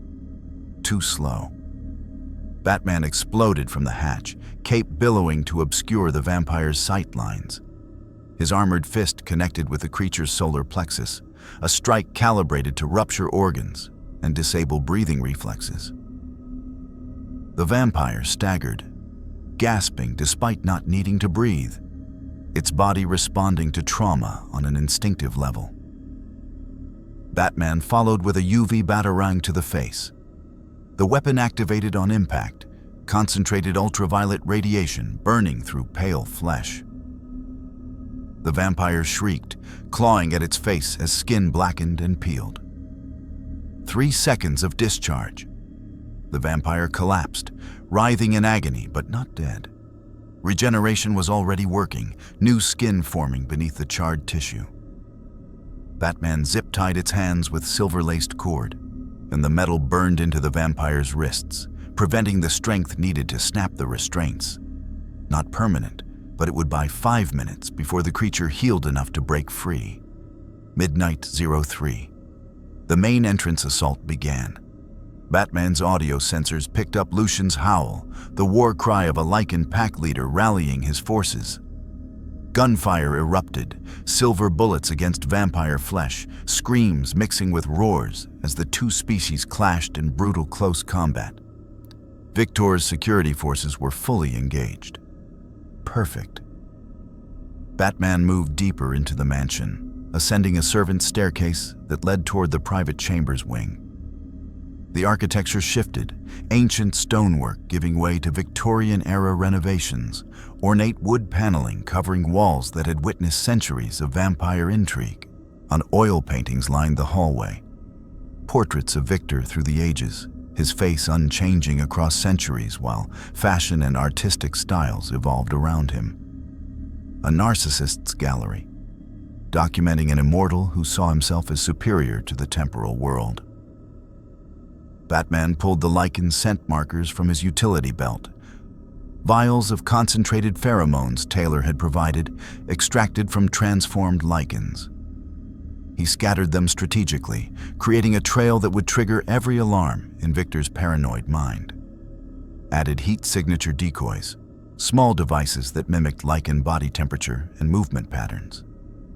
The mansion's security AI would detect them, flag them as intruders, report them to Victor as evidence of a secondary infiltration targeting his private chambers specifically. Midnight 04. Batman reached Victor's chambers. When the door was reinforced steel behind the ornate wood facade, biometric locks that required elder-level authentication. But Taylor had provided bypass codes. Incomplete, but enough to fool the system into thinking maintenance access was being requested. The door clicked open. Batman slipped inside, closing it behind him with silent precision. Victor's chambers were exactly what he'd expected. Opulent to the point of obscenity. A 4-poster bed that had probably cost more than most humans earned in a lifetime. Bookcases filled with first editions and manuscripts that museums would kill to possess. A desk covered with documents written in languages that predated modern civilization. And in the corner, a panic room. Reinforced steel walls, independent power supply, communications equipment that could coordinate the entire Covenant's forces, designed for exactly this scenario. When Victor felt personally threatened and needed to seal himself away from immediate danger while directing his forces remotely, Batman planted the final pieces of evidence. Lycan fur samples, claw marks on the doorframe, blood traces that would read as Lycan DNA to any analysis. Then he activated the heat signature decoys, positioning them to create the illusion of 3 Lycans converging on this location. The security AI would detect them. Alert Victor. Trigger the panic protocols. Midnight 05. Above, the sounds of battle intensified. Lucian's forces had breached the entrance hall, engaging death dealers in close-quarters combat that favored Lycan savagery over vampire precision. The plan was working, and Victor's attention would be split between the obvious assault and the apparent secondary threat to his personal chambers. Paranoia would choose the personal threat. It always did. Batman found his hiding position, a section of ornate wall paneling that his earlier reconnaissance had identified as hollow. Decorative, designed to hide the room's modern climate control systems. Large enough for a man, if he remained absolutely still. He slipped inside, pulling the panel closed, breathing slowed to minimize oxygen consumption. The cowl's passive sensors remained active, tracking movement and sound without emitting detectable energy signatures. Waiting. Hunting required patience. Every predator knew this. Midnight 06. The chamber door exploded inward. Victor entered like a force of nature, impossibly fast, his movement blurring even to Batman's enhanced visual processing. The vampire elder moved through his chambers with lethal purpose, checking corners, analyzing the evidence Batman had planted. He was tall, aristocratic features twisted with fury as he spotted the Lycan markers. When he spoke, his voice carried an accent that had evolved across a millennium, European inflections corrupted by centuries of linguistic drift. Lycans, in my chambers. Impossible. But the evidence was undeniable. Victor's hand moved to a hidden panel in the wall, entering a code with practiced speed. The panic room's door hissed open, 6 inches of reinforced steel designed to withstand anything short of anti-tank weapons. Victor stepped inside, the door sealing behind him with a pneumatic hiss that suggested absolute security. Batman counted to 3, ensuring Victor had fully engaged the security protocols, ensuring his attention was focused on the communications equipment inside the panic room. Then he moved. The wall panel opened silently. Batman dropped from his hiding place, crossing the distance to the panic room's external security console in 3 silent strides. Taylor's bypass codes had included one critical detail: the panic room could be locked from the outside. A failsafe designed to trap anyone who tried to use it without proper authorization. Batman activated the external lock. Electromagnetic bolts slammed into place, sealing Victor inside his own fortress. Midnight 07. Inside the panic room, Victor's head snapped up, enhanced hearing detecting the lock's activation. Then his eyes found Batman through the reinforced viewing window, white lenses reflecting back at him from the darkness. "You," Victor hissed, moving to the door controls. "You're not Lycan. What are you?" "Someone who needs something you have," Batman said. His hand moved to the panic room's ventilation system, another critical detail from Taylor's intelligence. The room needed air circulation even during lockdown, and that circulation could be modified. Batman pulled a gas canister from his utility belt, concentrated knockout agent modified for enhanced metabolisms. Against normal humans, it would induce unconsciousness in 30 seconds. Against a vampire elder with supernatural resistance, unknown. But Victor was trapped in an enclosed space with limited air circulation. Even enhanced biology had limits. Batman activated the canister, dropping it into the ventilation intake. Victor realized the threat instantly. He slammed his fist against the reinforced window, a blow that would have shattered normal glass. The window held, designed to withstand exactly this kind of assault. Again. Cracks spiderwebbed across the surface, but the multi-layered construction held. The gas filled the panic room. Victor's movement slowed, his enhanced metabolism fighting the sedative, but losing ground with each breath. His fist struck the window a final time, the blow weaker, less coordinated. Then he collapsed. Midnight 08. Batman didn't have long.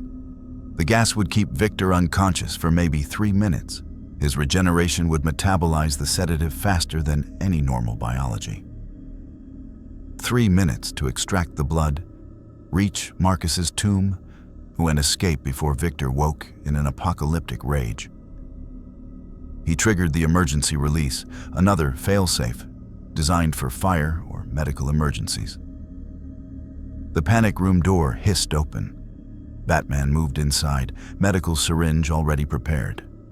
Victor lay on the floor, chest rising and falling with unnecessary breathing, his face peaceful in unconsciousness. Without the mask of aristocratic cruelty, he looked almost human. Almost. Batman knelt, pressing the syringe to Victor's carotid artery. The needle punched through pale flesh with minimal resistance. Dark blood, darker than human normal, carrying the viral load of a millennium, filled the vial in seconds. 20 milliliters, sufficient for the biometric lock on Marcus's tomb. Batman withdrew the syringe, capping it with practiced efficiency. The puncture wound was already healing, their flesh knitting closed at visible speed. midnight 09.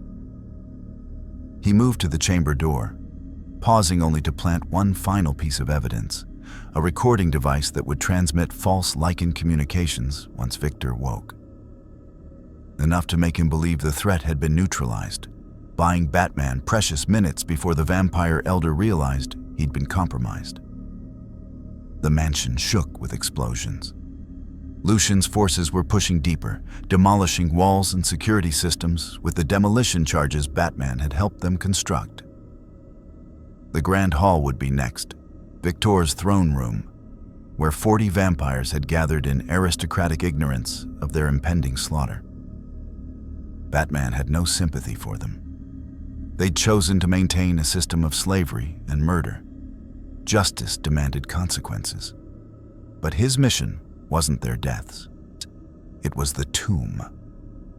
He moved through the mansion's corridors with renewed urgency, following the route Taylor had mapped to the sub-basement levels. Death dealers rushed past in the opposite direction, responding to the main assault, too focused on the obvious threat to notice the shadow moving against the tide. The sub-basement entrance was sealed, biometric lock that required elder-level blood authentication. Batman pulled Victor's blood sample from his utility belt, pressed it against the scanner. The device analyzed the genetic markers, viral load, molecular signature. The lock disengaged with a mechanical click. Midnight 010. The door opened onto darkness that seemed to swallow light itself. Batman descended stone steps that predated the mansion's construction, following stairs carved when this place had been a monastery or fortress or grave site long before vampires claimed it. The temperature dropped with each step. His cowl's sensors detected electromagnetic interference. The containment field was active, generating energy signatures that distorted local space-time. And at the bottom of the stairs, sealed behind barriers that hummed with power, lay Marcus's tomb. Batman had 2 minutes before Victor woke. 2 minutes before Lucian's forces breached the Grand Hall. 2 minutes before this entire operation collapsed into chaos.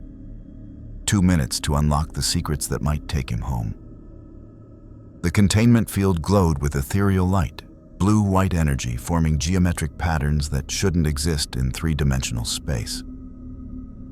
Batman pulled his analysis equipment, scanning the field's frequency, its power source, its fundamental physics. The readings made his blood run cold. The technology wasn't vampire, wasn't human. The energy signature matched the Lazarus Pit's dimensional rift, the same exotic particles, the same quantum entanglement across parallel universes. Someone had built this containment field using dimensional technology. The same technology Ra's al Ghul had been experimenting with. And if that was true, then this tomb wasn't just holding Marcus. It was a doorway. The containment field pulsed with rhythms that defied natural physics. Energy flowing in patterns Batman's analytical mind struggled to categorize. His cowl's sensors captured data streams, electromagnetic frequencies oscillating between dimensions, quantum particles that existed in superposition across multiple realities simultaneously. This wasn't just advanced technology. This was proof that dimensional travel had existed in this world long before Ra's al Ghul's experiments. Batman circled the tomb, scanning from multiple angles. Marcus lay within, perfectly preserved behind the energy barrier, his body suspended in what appeared to be temporal stasis. The first vampire, the original carrier of the Corvinus strain mutation. But the containment wasn't designed merely to imprison him. It was designed to study him. The equipment surrounding the tomb was centuries old, but maintained with obsessive precision. Monitoring systems that tracked every cellular process. Energy siphons that extracted trace amounts of Marcus's blood for analysis. And at the center, a crystalline structure that resonated with the same exotic particles Batman had detected in the Lazarus Pit explosion. A dimensional anchor, Someone had been using Marcus's unique biology as a focal point for interdimensional research. The Corvinus strain, immortality through viral mutation, apparently created a resonance that allowed easier penetration of dimensional barriers. Ra's al Ghul hadn't invented this technology. He'd stolen fragments of it. Batman's fingers flew across his wrist-mounted computer, downloading every byte of data the tomb's systems would yield. Electromagnetic frequencies, in quantum entanglement coordinates, energy conversion ratios. If he could reverse engineer this containment field's dimensional properties, he could potentially recreate the rift that had brought him here. Potentially. The readings were incomplete. The technology was beyond anything Wayne Enterprises had developed, beyond even Justice League-level science. This was the work of someone who understood dimensional physics at a fundamental level. Someone who'd been experimenting with parallel universes when the rest of humanity was still figuring out basic metallurgy. Midnight, 011. Above, the sounds of battle reached a crescendo. Lucian's howl echoed through the mansion's stone corridors, a war cry of triumph mixed with savage rage. The Grand Hall had been breached. Victor's nobles were dying, and Victor himself would be waking in approximately 90 seconds. Batman forced himself to focus. The dimensional anchor was the key. If he could extract it, study it in detail, he might be able to construct a return portal. But removing it would destabilize the containment field. Marcus would wake. The decision matrix was brutal. Escape home versus unleashing the first vampire, a creature so powerful and uncontrollable that even Victor had deemed him too dangerous to exist freely. Gotham needed Batman. Alfred needed to know he was alive. The city was vulnerable without its protector. Every second he remained trapped in this dimension was another second for the Joker, Scarecrow, or any of Gotham's nightmares to run rampant. But releasing Marcus could doom this entire world. The files described him as pure predation. No control or no civilization, just an immortal killing machine that regarded all life as prey. Batman's hand hovered over the dimensional anchor. The ethical calculus was impossible. Save one world or potentially doom another. Return to his mission or prevent catastrophic collateral damage. He'd faced this choice before. In the Justice League, when gods demanded sacrifices. In Gotham, when saving one innocent meant letting another die. Every time, he'd found the third option, the solution that refused the binary choice.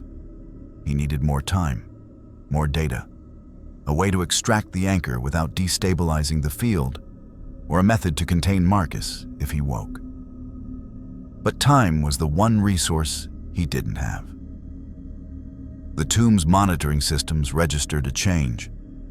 Marcus's vital signs spiking, not waking, but responding to something. The dimensional anchor's energy signature was fluctuating, disturbed by Batman's scans. The field was destabilizing on its own. Damn, Batman muttered, making the decision instantly. If Marcus was waking anyway, he needed to extract the anchor now while containment was still partially active. Waiting meant losing both options. No escape and an uncontained vampire elder with nothing but rage and hunger.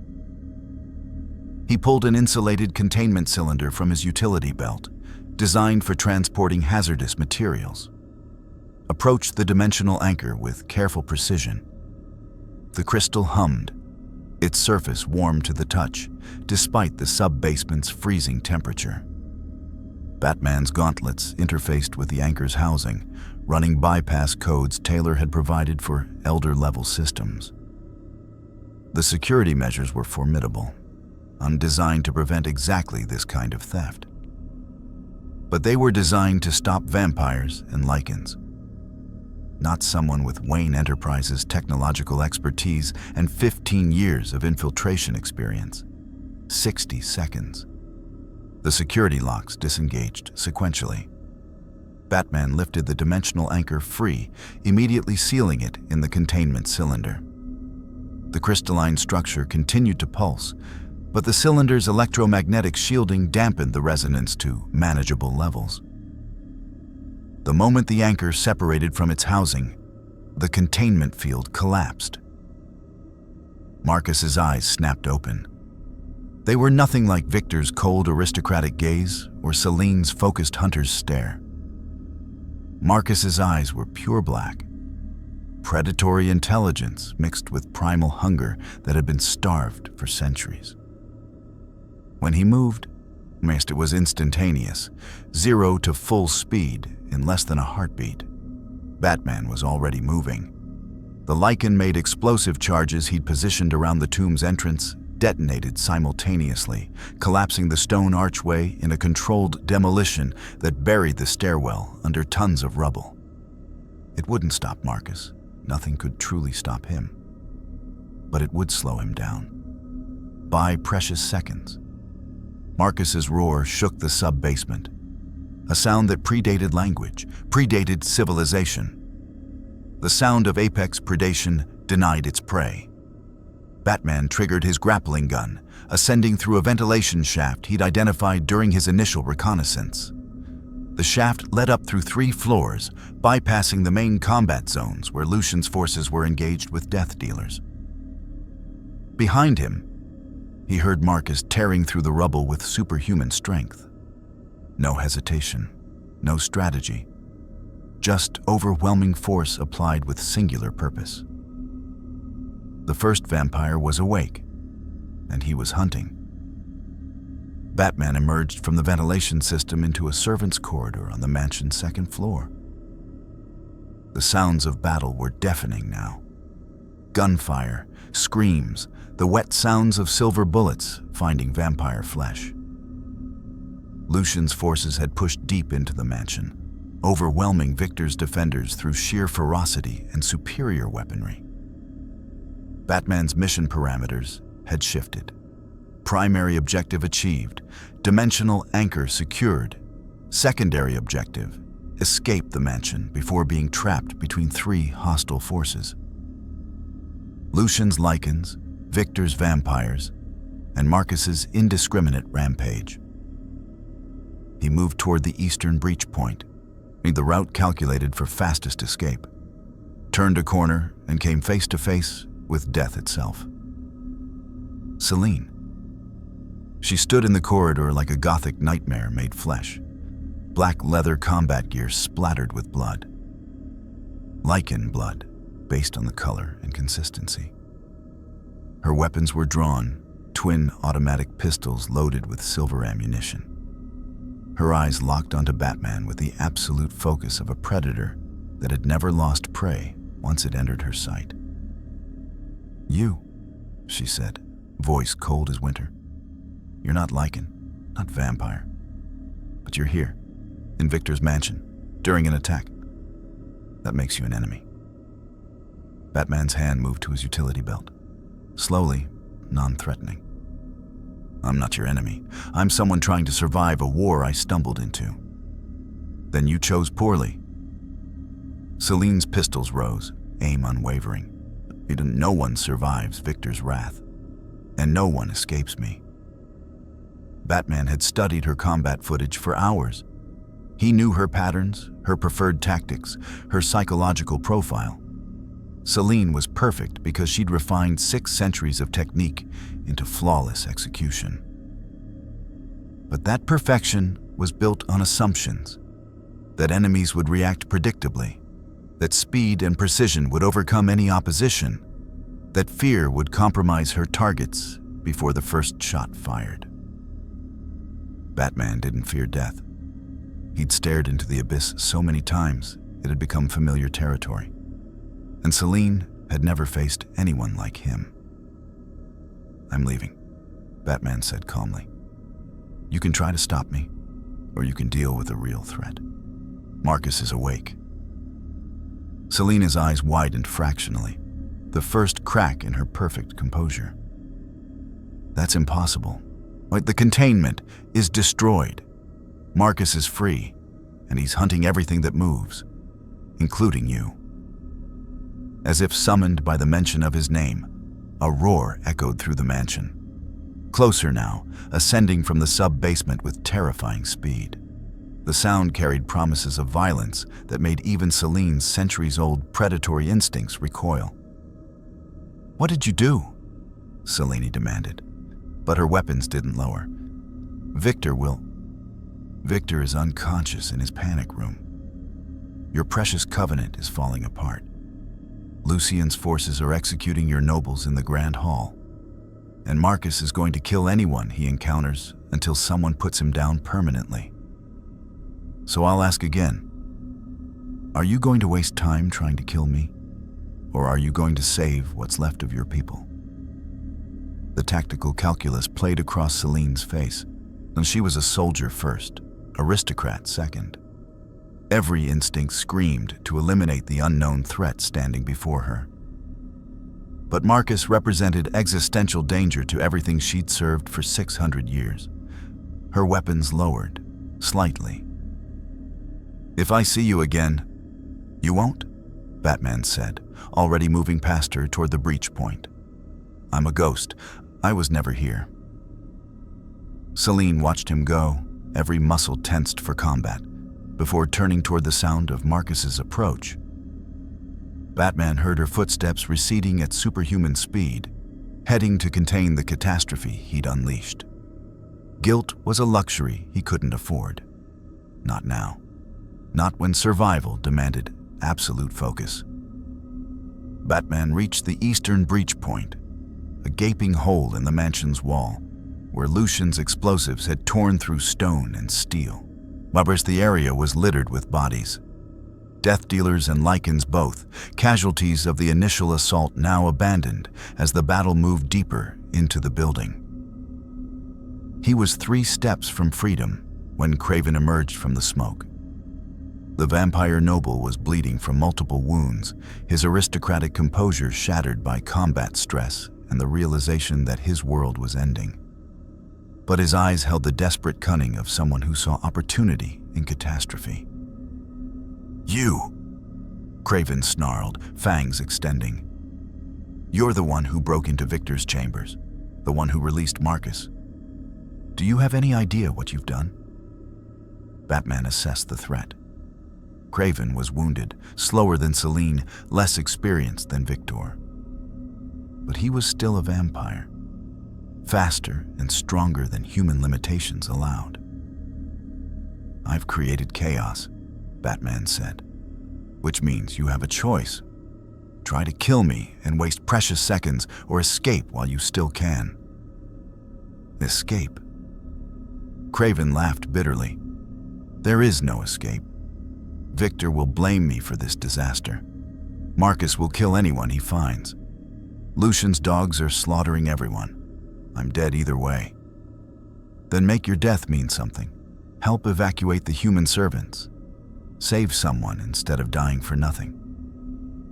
Kraven stared at him, confusion mixing with the desperation. "Why would you care about servants?" "Because, unlike you, I don't measure lives by their utility to power structures. Now move or die, but don't waste my time with philosophy." For a moment, something flickered in Kraven's eyes. Not redemption, but recognition that the old order was truly dead. He could cling to it and perish in the ruins, or he could choose something different. He chose survival, turned and fled deeper into the mansion, toward the servants' quarters. Batman didn't wait to see if Kraven followed through. He moved through the breach point, cape billowing as he dropped 3 stories to the grounds below. The grappling gun fired, catching a nearby building's roof, swinging him clear of the mansion's perimeter. Behind him, the building shook with violence. Lucian's war cry mixed with Marcus's inhuman roars. Gunfire, screams, the sound of an empire collapsing into blood and chaos. Batman landed on a rooftop 4 blocks away, finally allowing himself to stop, to breathe, to assess the damage. His suit's integrity was at 61%. Multiple lacerations from close calls with vampire claws. Cracked ribs from the initial drop into the catacombs. But he was alive. Mission accomplished. The containment cylinder holding the dimensional anchor hummed against his utility belt. Inside that crystal was his ticket home. The technology to reverse engineer the rift. The science that could reunite him with Gotham. But the price had been catastrophic. Marcus was free. The Covenant was shattered. This world's balance of power had been destroyed. And Batman had been the catalyst. He told himself it wasn't his responsibility. This wasn't his world. These weren't his people. He'd done what was necessary to survive, to return to his mission. But the rationalization felt hollow. In the distance, sirens began to wail. Human authorities responding to the chaos. The secret war between vampires and Lycans was about to become very public. The careful balance that had hidden supernatural predators from humanity for centuries was fracturing. Batman's actions had consequences that would ripple across this entire world. He pulled the dimensional anchor from its cylinder, studying the crystalline structure in the moonlight. It pulsed with exotic energies, promising answers and escape. But those answers would have to wait. Because 3 blocks away, a figure moved across the rooftops with inhuman grace. Tracking him, following his escape route with the patience of a hunter who tracked prey across centuries. Selene had found him again, and this time, there was no Marcus to distract her. No battle to pull her attention. Just Batman and the vampire who never failed to kill her target. The hunt wasn't over. It had only just begun. Batman moved the moment he spotted Selene's silhouette against the night sky. A dark shape that defied physics as she leaped between buildings with impossible grace. No time for analysis. No time for planning. Just motion, distance, survival. His grappling gun fired, the silver-laced line cutting through the air to catch a gargoyle 3 buildings east. The mechanism yanked him forward with enough force to crack normal ribs, but the Batsuit's shock absorption distributed the impact across reinforced plating. Behind him, Selene's footsteps were silent. No breathing, no wasted movement. Just the whisper of leather against stone as she closed the distance with mechanical precision. Batman landed on a sloped roof, boots skidding across slate tiles still wet from earlier rain.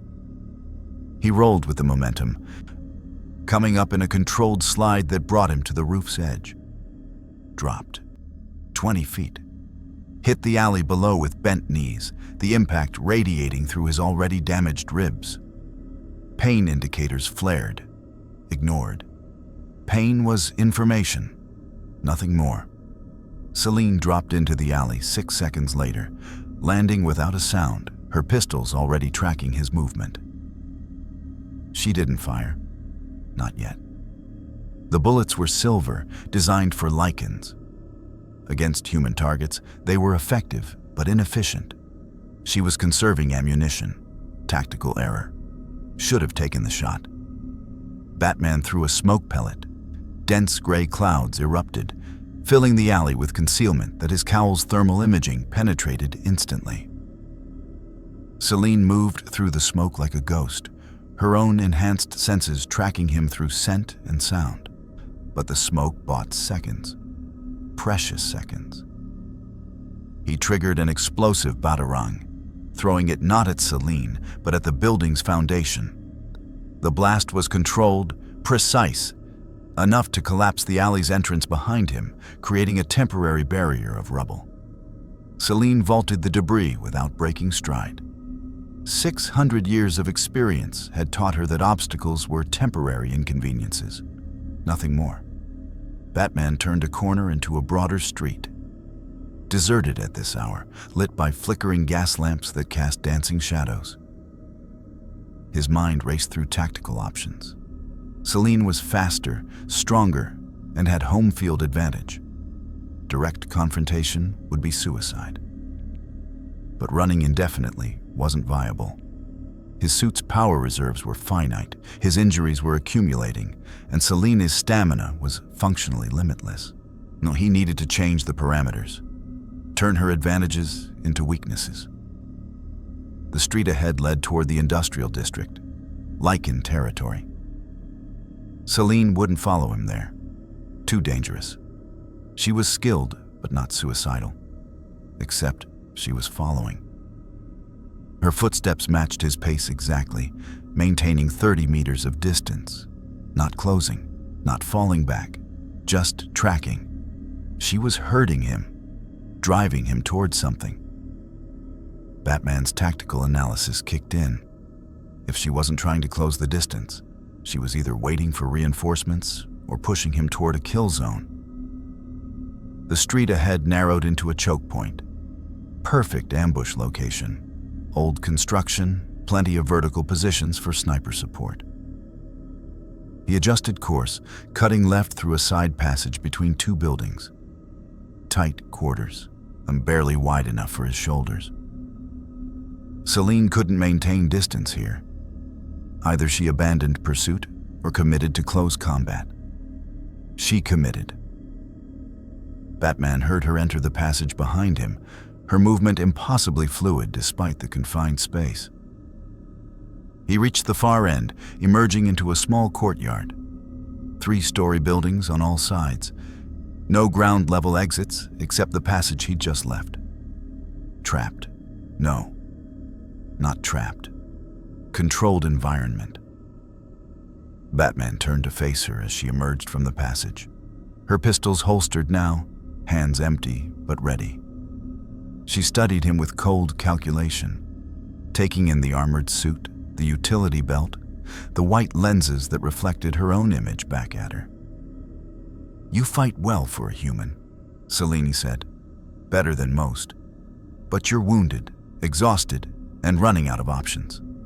Surrender. Tell me who sent you, what you were doing in the mansion, and I'll make your death quick." "I don't surrender," Batman said. "And you're not going to kill me. Your confidence is admirable. Misplaced, but admirable." "Not confidence. Analysis. You've had 3 opportunities to shoot me. You didn't take any of them, which means either you're following orders to capture me alive, or you need information I possess. Either way, I'm more valuable breathing." Selene's expression didn't change, but her posture shifted fractionally. Confirmation. Batman had read the situation correctly.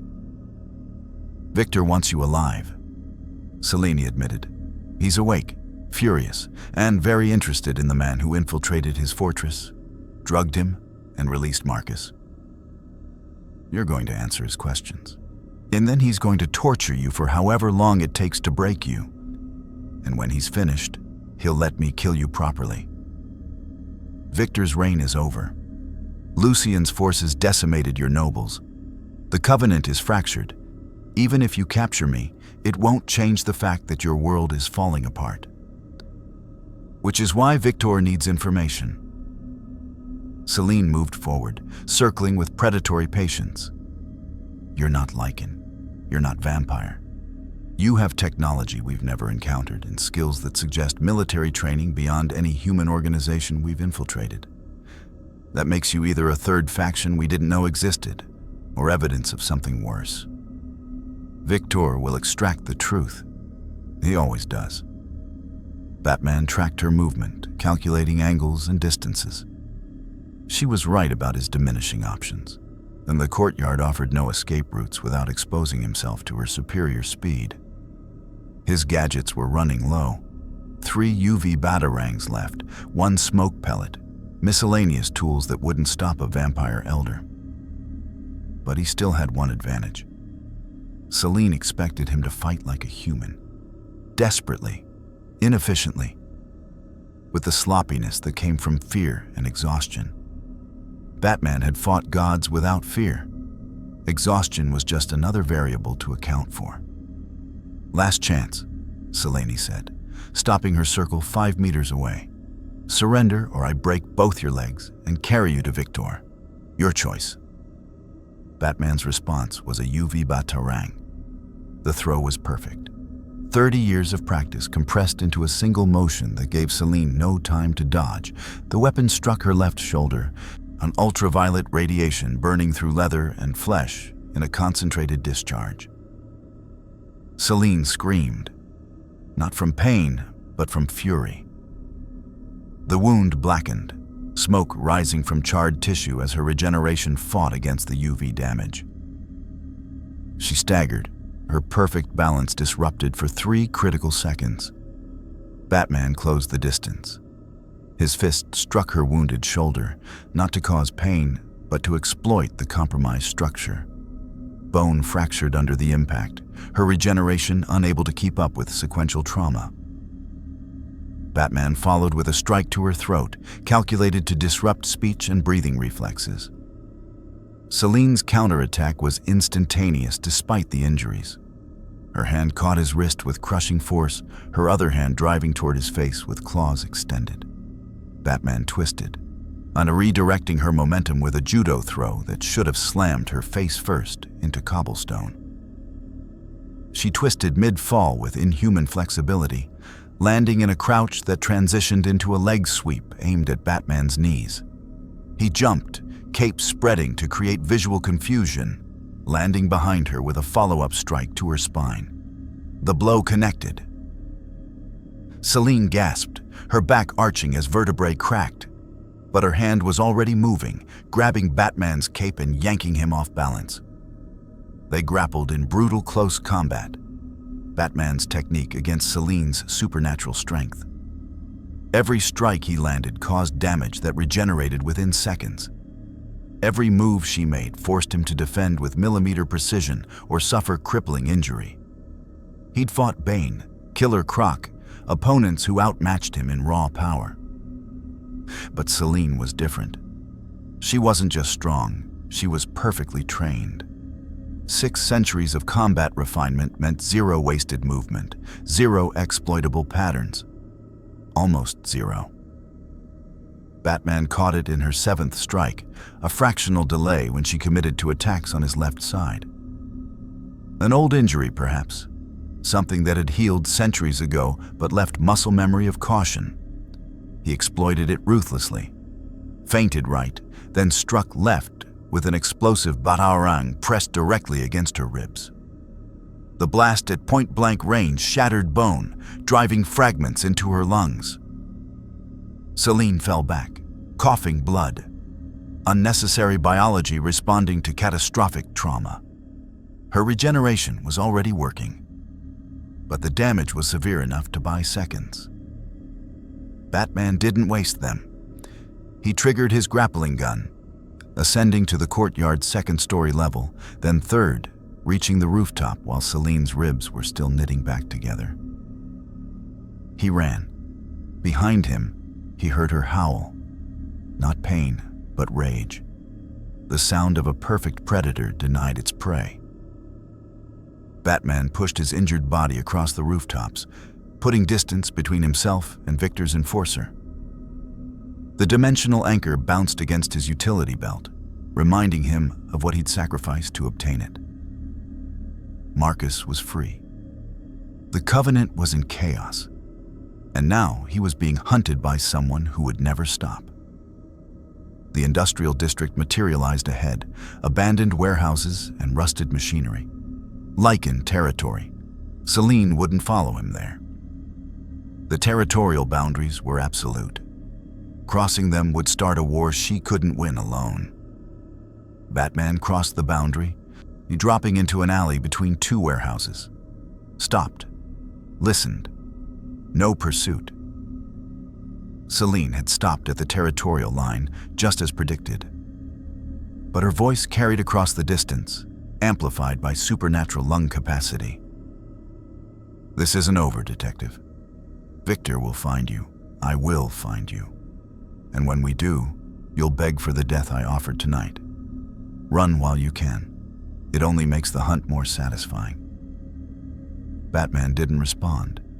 He activated his cowl's passive stealth systems and disappeared into the industrial maze. The Lycan safe house was exactly where he'd left it.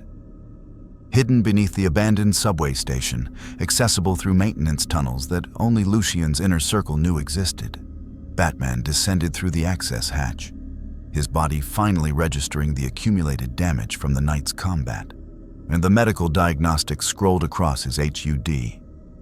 3 cracked ribs, hairline fracture in left radius, severe bruising across torso, lacerations on shoulder and back, suit integrity at 47%, acceptable. He'd fought through worse. The safe house was empty. Lucian's forces were still at the mansion, finishing their war. Batman pulled the first aid supplies from his hidden cache, treating the worst injuries with mechanical efficiency. Broken bones could wait. Blood loss needed immediate attention. He cleaned the shoulder wound first, the one the Lycan had inflicted during the warehouse battle. The claws had been filthy, carrying bacterial load that could cause infection. Batman applied antibiotics, sealed the wound with surgical glue, and moved to the next injury. While his hands worked, his mind analyzed the night's events. And mission accomplished, dimensional anchor secured. But the cost was staggering. Marcus was awake and hunting. The Covenant was fractured but not destroyed. Victor was alive and hunting him. Selene was hunting him. And Lucian. Lucian would have questions about why Batman had released Marcus. Questions about what he'd taken from the tomb. Questions about whether Batman's alliance had ever been genuine or just a convenient cover for his own objectives. Batman pulled the dimensional anchor from its containment cylinder, setting it on the makeshift workbench. The crystalline structure pulsed with exotic energies, its surface covered in geometric patterns that seemed to shift when viewed from different angles. He activated his wrist computer, interfacing with the anchor's embedded systems. Data streams scrolled past. Electromagnetic frequencies, new quantum entanglement coordinates, dimensional resonance patterns. It was beautiful in its complexity. Technology so advanced, it made Wayne Enterprises' R&D look like Stone Age tool-making. But beautiful wasn't useful. Batman needed to understand it well enough to replicate the rift. To go home. The analysis would take days, maybe weeks. The technology operated on principles that weren't fully documented in this universe's scientific literature. He'd need to build new tools, conduct experiments, possibly consult with experts who understood dimensional physics. Except there were no experts in this world. Whoever had built the containment field was long dead, their knowledge buried in time. Batman was alone with a puzzle that might be unsolvable. The hatch above him clanged open. Batman's hand moved to his utility belt instantly, but the figure descending wasn't a threat. Rays, covered in blood, vampire blood, based on the color. His face was grim, his eyes carrying the weight of what he'd witnessed. "You're alive," Rays said, not quite making it a question. "Mission accomplished. Victor?" "Alive, barely. We had him." Lucian was seconds from executing him when Marcus showed up. Rays' expression darkened. "Marcus tore through our forces like they were nothing. Killed 18 of our best fighters before we managed to retreat. Victor used the chaos to escape. So did most of the surviving death dealers." Batman had expected this. Victor was too experienced to die in simple chaos. He'd have contingencies, escape routes, plans for exactly this scenario. Casualties? 43 dead, 26 wounded. We killed maybe 30 vampires, and mostly nobles who couldn't fight worth a damn. But the death dealers got away. Victor got away. And now Marcus is hunting everyone indiscriminately. Vampires, Lycans, humans, doesn't matter to him. We're all just food. Where's Lucian? Trying to salvage what he can from this disaster. He wants to see you now. Ray's hand moved toward his weapon. And he's not happy about Marcus. Wants to know why the hell the first vampire is free when that wasn't part of any plan. Batman stood slowly, testing his injured ribs. Pain lanced through his torso, but the bones were stable. I'll explain to Lucian directly. Let's go. They moved through the tunnel system in tense silence. Ray's body language screamed suspicion. His weapon never quite pointed at Batman, but never quite pointing away either. Trust had evaporated the moment Marcus started killing Lycans. The command center was chaos. Wounded fighters receiving medical treatment, weapons being cleaned and reloaded. Tactical maps covered with new intelligence about Victor's location, Marcus's hunting patterns, and death dealer movements. Lucian stood at the center of it all, his face a mask of controlled fury. When he saw Batman, something dangerous flickered in his eyes. 43 dead, Lucian said quietly, dangerously. 43 of my people, slaughtered by Marcus because someone decided to wake him up. Care to explain why? Batman met his gaze without flinching. The containment field was destabilizing. Marcus was waking whether I intervened or not, and I extracted the dimensional anchor before he fully revived and collapsed the access tunnels to slow his escape. You knew he was waking, and you didn't warn us. You prioritized your own objectives over our survival. I prioritized everyone's survival by preventing Marcus from waking with full containment field access. If I'd left the anchor, he could have used it to open dimensional rifts anywhere. The casualties would have been catastrophic. It was partially true. The anchor's removal had prevented that scenario. But Batman had also needed it for his own purposes. The rationalization was tactical, not altruistic. Lucian studied him for a long moment. You're lying. Not completely, but enough. You used us. Used our attack as cover to steal vampire technology for your own purposes. And when it went wrong, my people paid the price. Your people paid the price of 2 centuries of war, not my actions. Don't. Lucian's voice cracked like thunder. Don't you dare minimize what happened. I trusted you. Gave you access to our plans, our intelligence, our resources. And you repaid that trust by releasing a monster that's killed more of my soldiers in one night than Victor has in the last decade. Batman didn't apologize. Apologies were empty without the willingness to change behavior, and given the same circumstances, he'd make the same choice. What do you want from me? I want you to fix this. You're the genius detective with the fancy technology. Figure out how to stop Marcus before he slaughters every supernatural creature in this city. Do that, and I'll consider our alliance intact. Refuse, and I'll kill you myself. Threats are inefficient. If you wanted me dead, you'd have tried already. Don't test me, Batman. I've survived 200 years by knowing when to be patient and when to be ruthless. You're standing at the crossroads between those two options. Choose carefully. The tactical situation was clear. Batman needed time and resources to study the dimensional anchor. Lucian needed Marcus neutralized before the first vampire destroyed everything the rebellion had built. Their interests aligned temporarily, but trust was gone. Operating without trust was familiar territory. I'll need access to your scientists, Batman said, and any historical records about Marcus, weaknesses, behavioral patterns, anything that might give us an advantage. Taylor will provide everything we have. But understand this. You're under surveillance from this moment forward. You don't take a breath without one of my people knowing about it. If you try to use that anchor for anything except stopping Marcus, I will transform and tear you apart personally. Clear? Crystal Lucian turned away, dismissing him with a gesture. Taylor, get him what he needs. Raise, assign a security detail. If he even looks like he's planning to run, shoot him.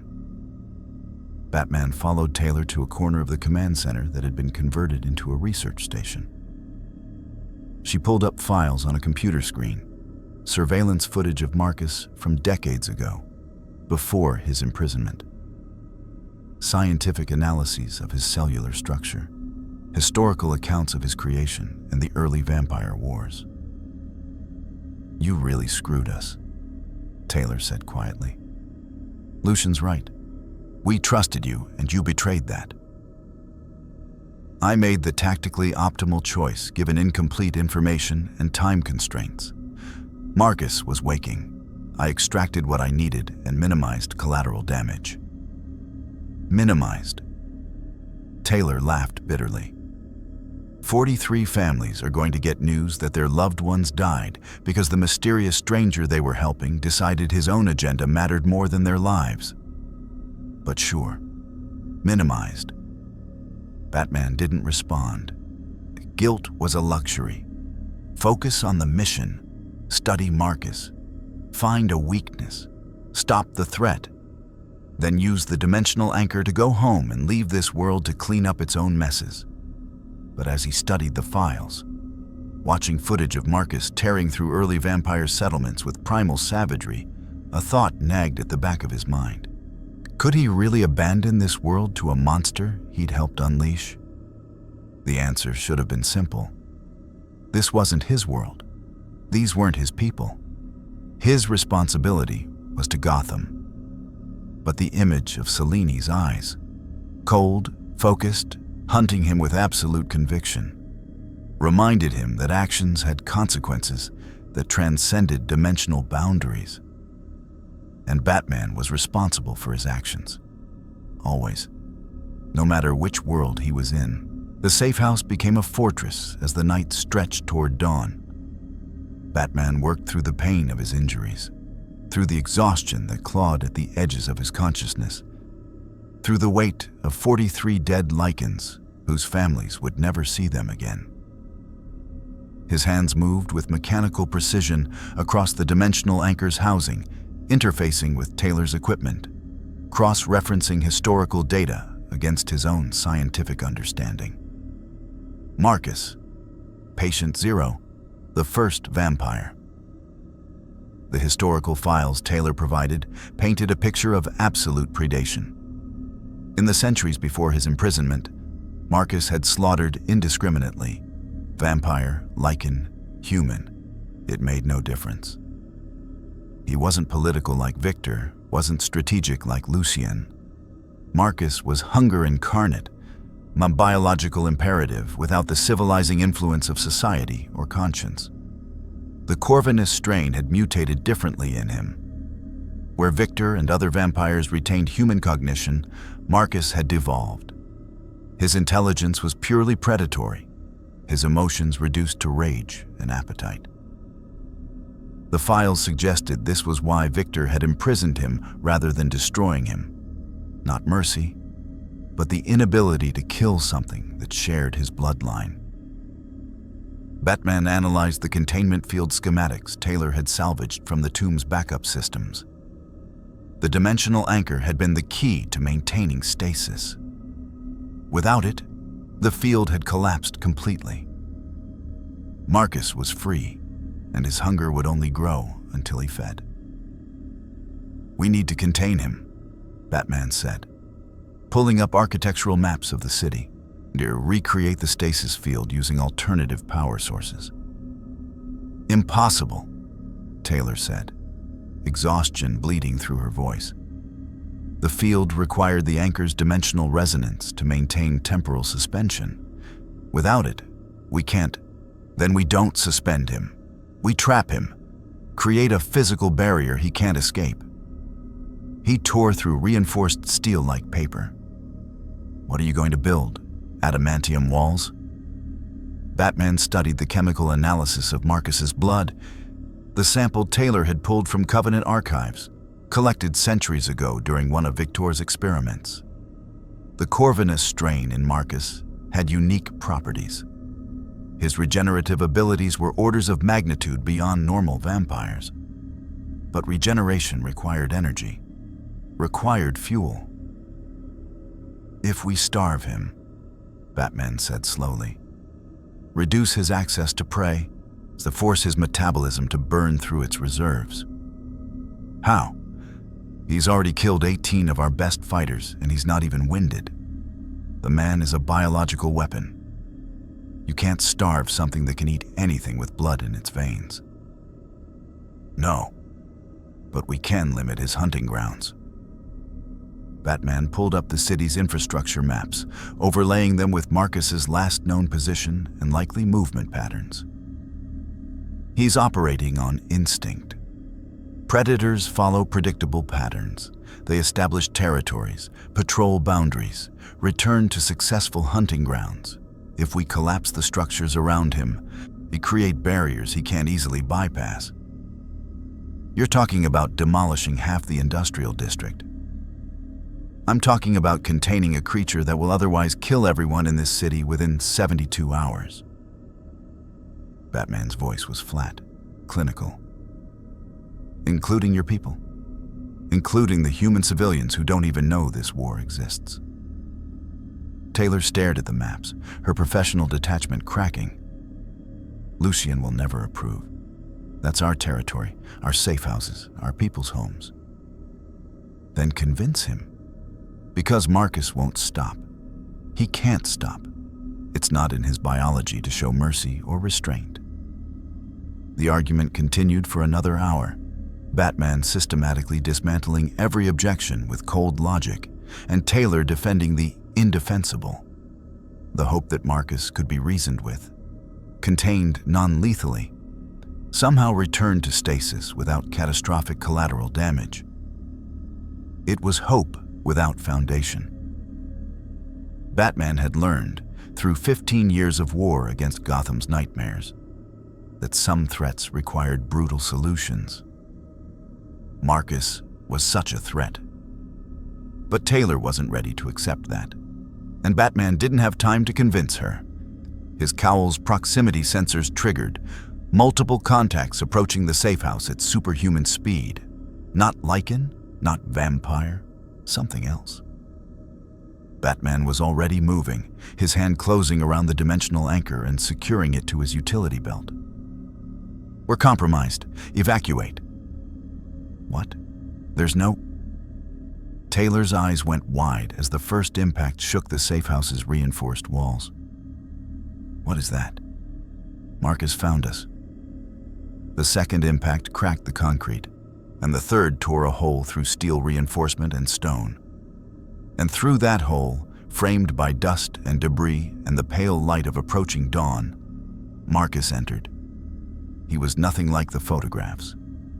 In the historical images, Marcus had appeared almost human. Pale skin, aristocratic features, the same vampire aesthetic that Victor cultivated. But those images were centuries old, taken before the long imprisonment that had stripped away the last vestiges of humanity. Now Marcus was something else entirely. His body had partially transformed, not fully Lycan, but not fully vampire either. A hybrid form that defied classification. His skin was the color of old bone, stretched too tight over musculature that bulged with impossible density. His hands ended in claws that dripped with blood, not his own. His face was a mask of predatory ecstasy, fangs extended, eyes black from edge to edge. And he was looking directly at Batman. "You?" Marcus said, his voice a ruined whisper that carried hunger and recognition. "You woke me, freed me. I smell it on you. The anchor, the doorway between worlds."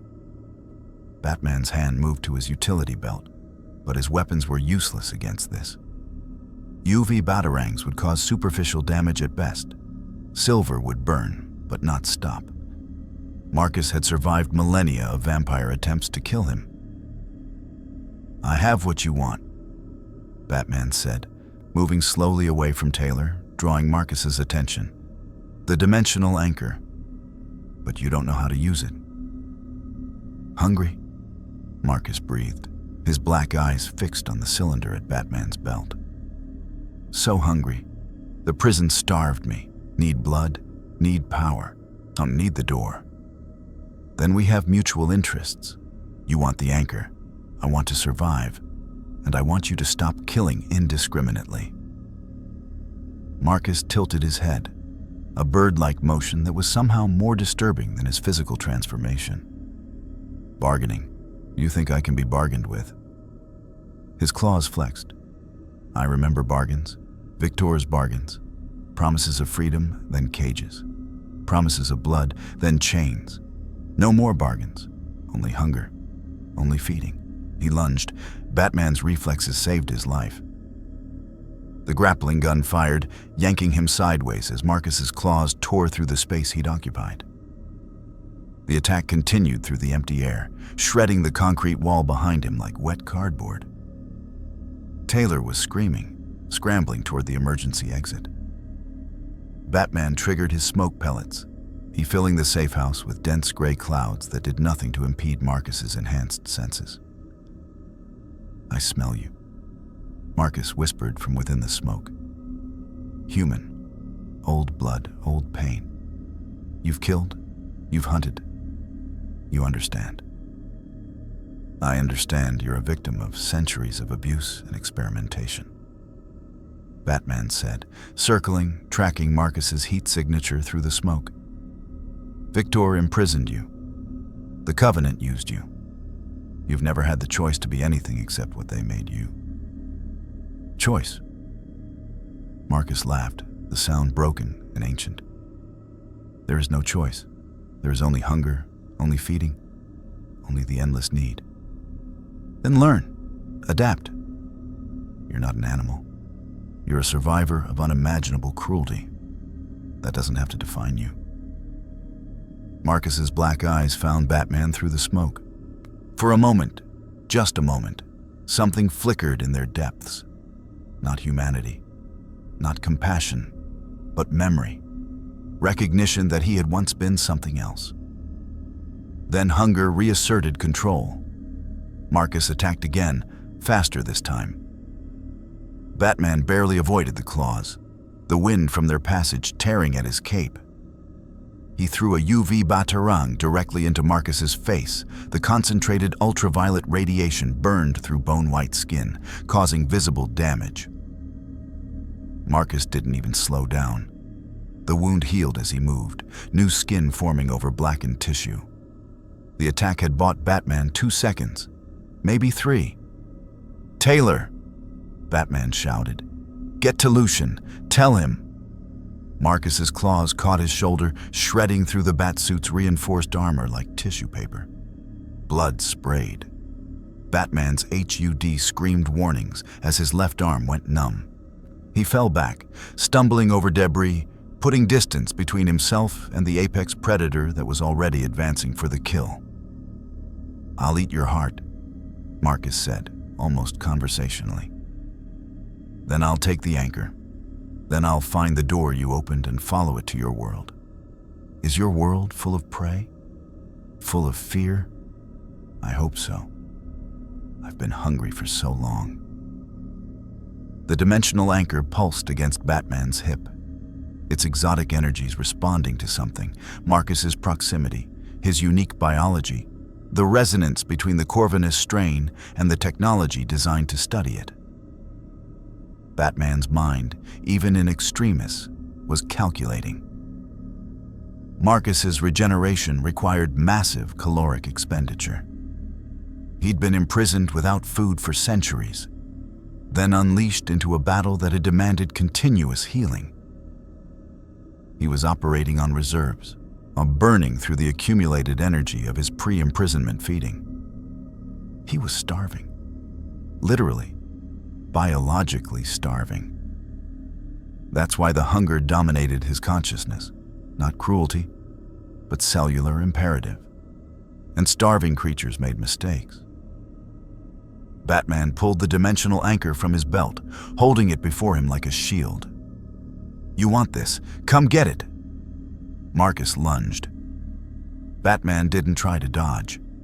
Instead, he activated the anchor's emergency release, the failsafe he'd identified during his analysis, designed to discharge the stored dimensional energy in a controlled burst. The explosion wasn't physical. It was spatial. Reality itself rippled as the anchor released centuries of accumulated exotic particles, the energy cascading outward in visible waves. The effect on Marcus was instantaneous and catastrophic. His body, tuned to the same dimensional frequencies as the anchor's power source, reacted like a radio receiver catching broadcast interference. He convulsed, claws scraping across stone as his regeneration struggled to process the incompatible energy. Batman didn't wait. He surged forward, driving a silver-laced batarang into Marcus's chest, not to kill, but to anchor. The silver burned through flesh, and Batman used the embedded weapon as a handle, slamming Marcus against the wall with all his remaining strength. "Your hunger is not your identity," Batman said, his voice modulated into something inhuman. "Your biology is not your destiny. You can choose. You can be more than what Victor made you." Marcus's claws closed around Batman's throat. "I choose," Marcus whispered, "to feed." The pressure on Batman's windpipe was immense. His vision darkened at the edges. His hand scrabbled at Marcus's wrist, but the grip was unbreakable. Supernatural strength channeled through absolute hunger. "I choose," Marcus continued, his black eyes inches from Batman's, "to never be caged again. I choose to consume until there is nothing left to fear. I choose." The silver stake entered his back. Selene drove the weapon with mechanical precision, a purpose-built execution tool designed for vampire execution. The silver tip punched through Marcus's spine, through his heart, through the centuries of accumulated corruption that had transformed Patient Zero into nightmare. Marcus convulsed. His grip on Batman's throat loosened. His black eyes found Selene's cold gaze, and something like recognition flickered in their depths. "Sister," he breathed, "as you came to kill me." "You came to kill everything," Selene said. "I've spent 6 centuries protecting this world from monsters. You're just another monster." Marcus laughed. The same broken sound, but softer now. "We were always monsters.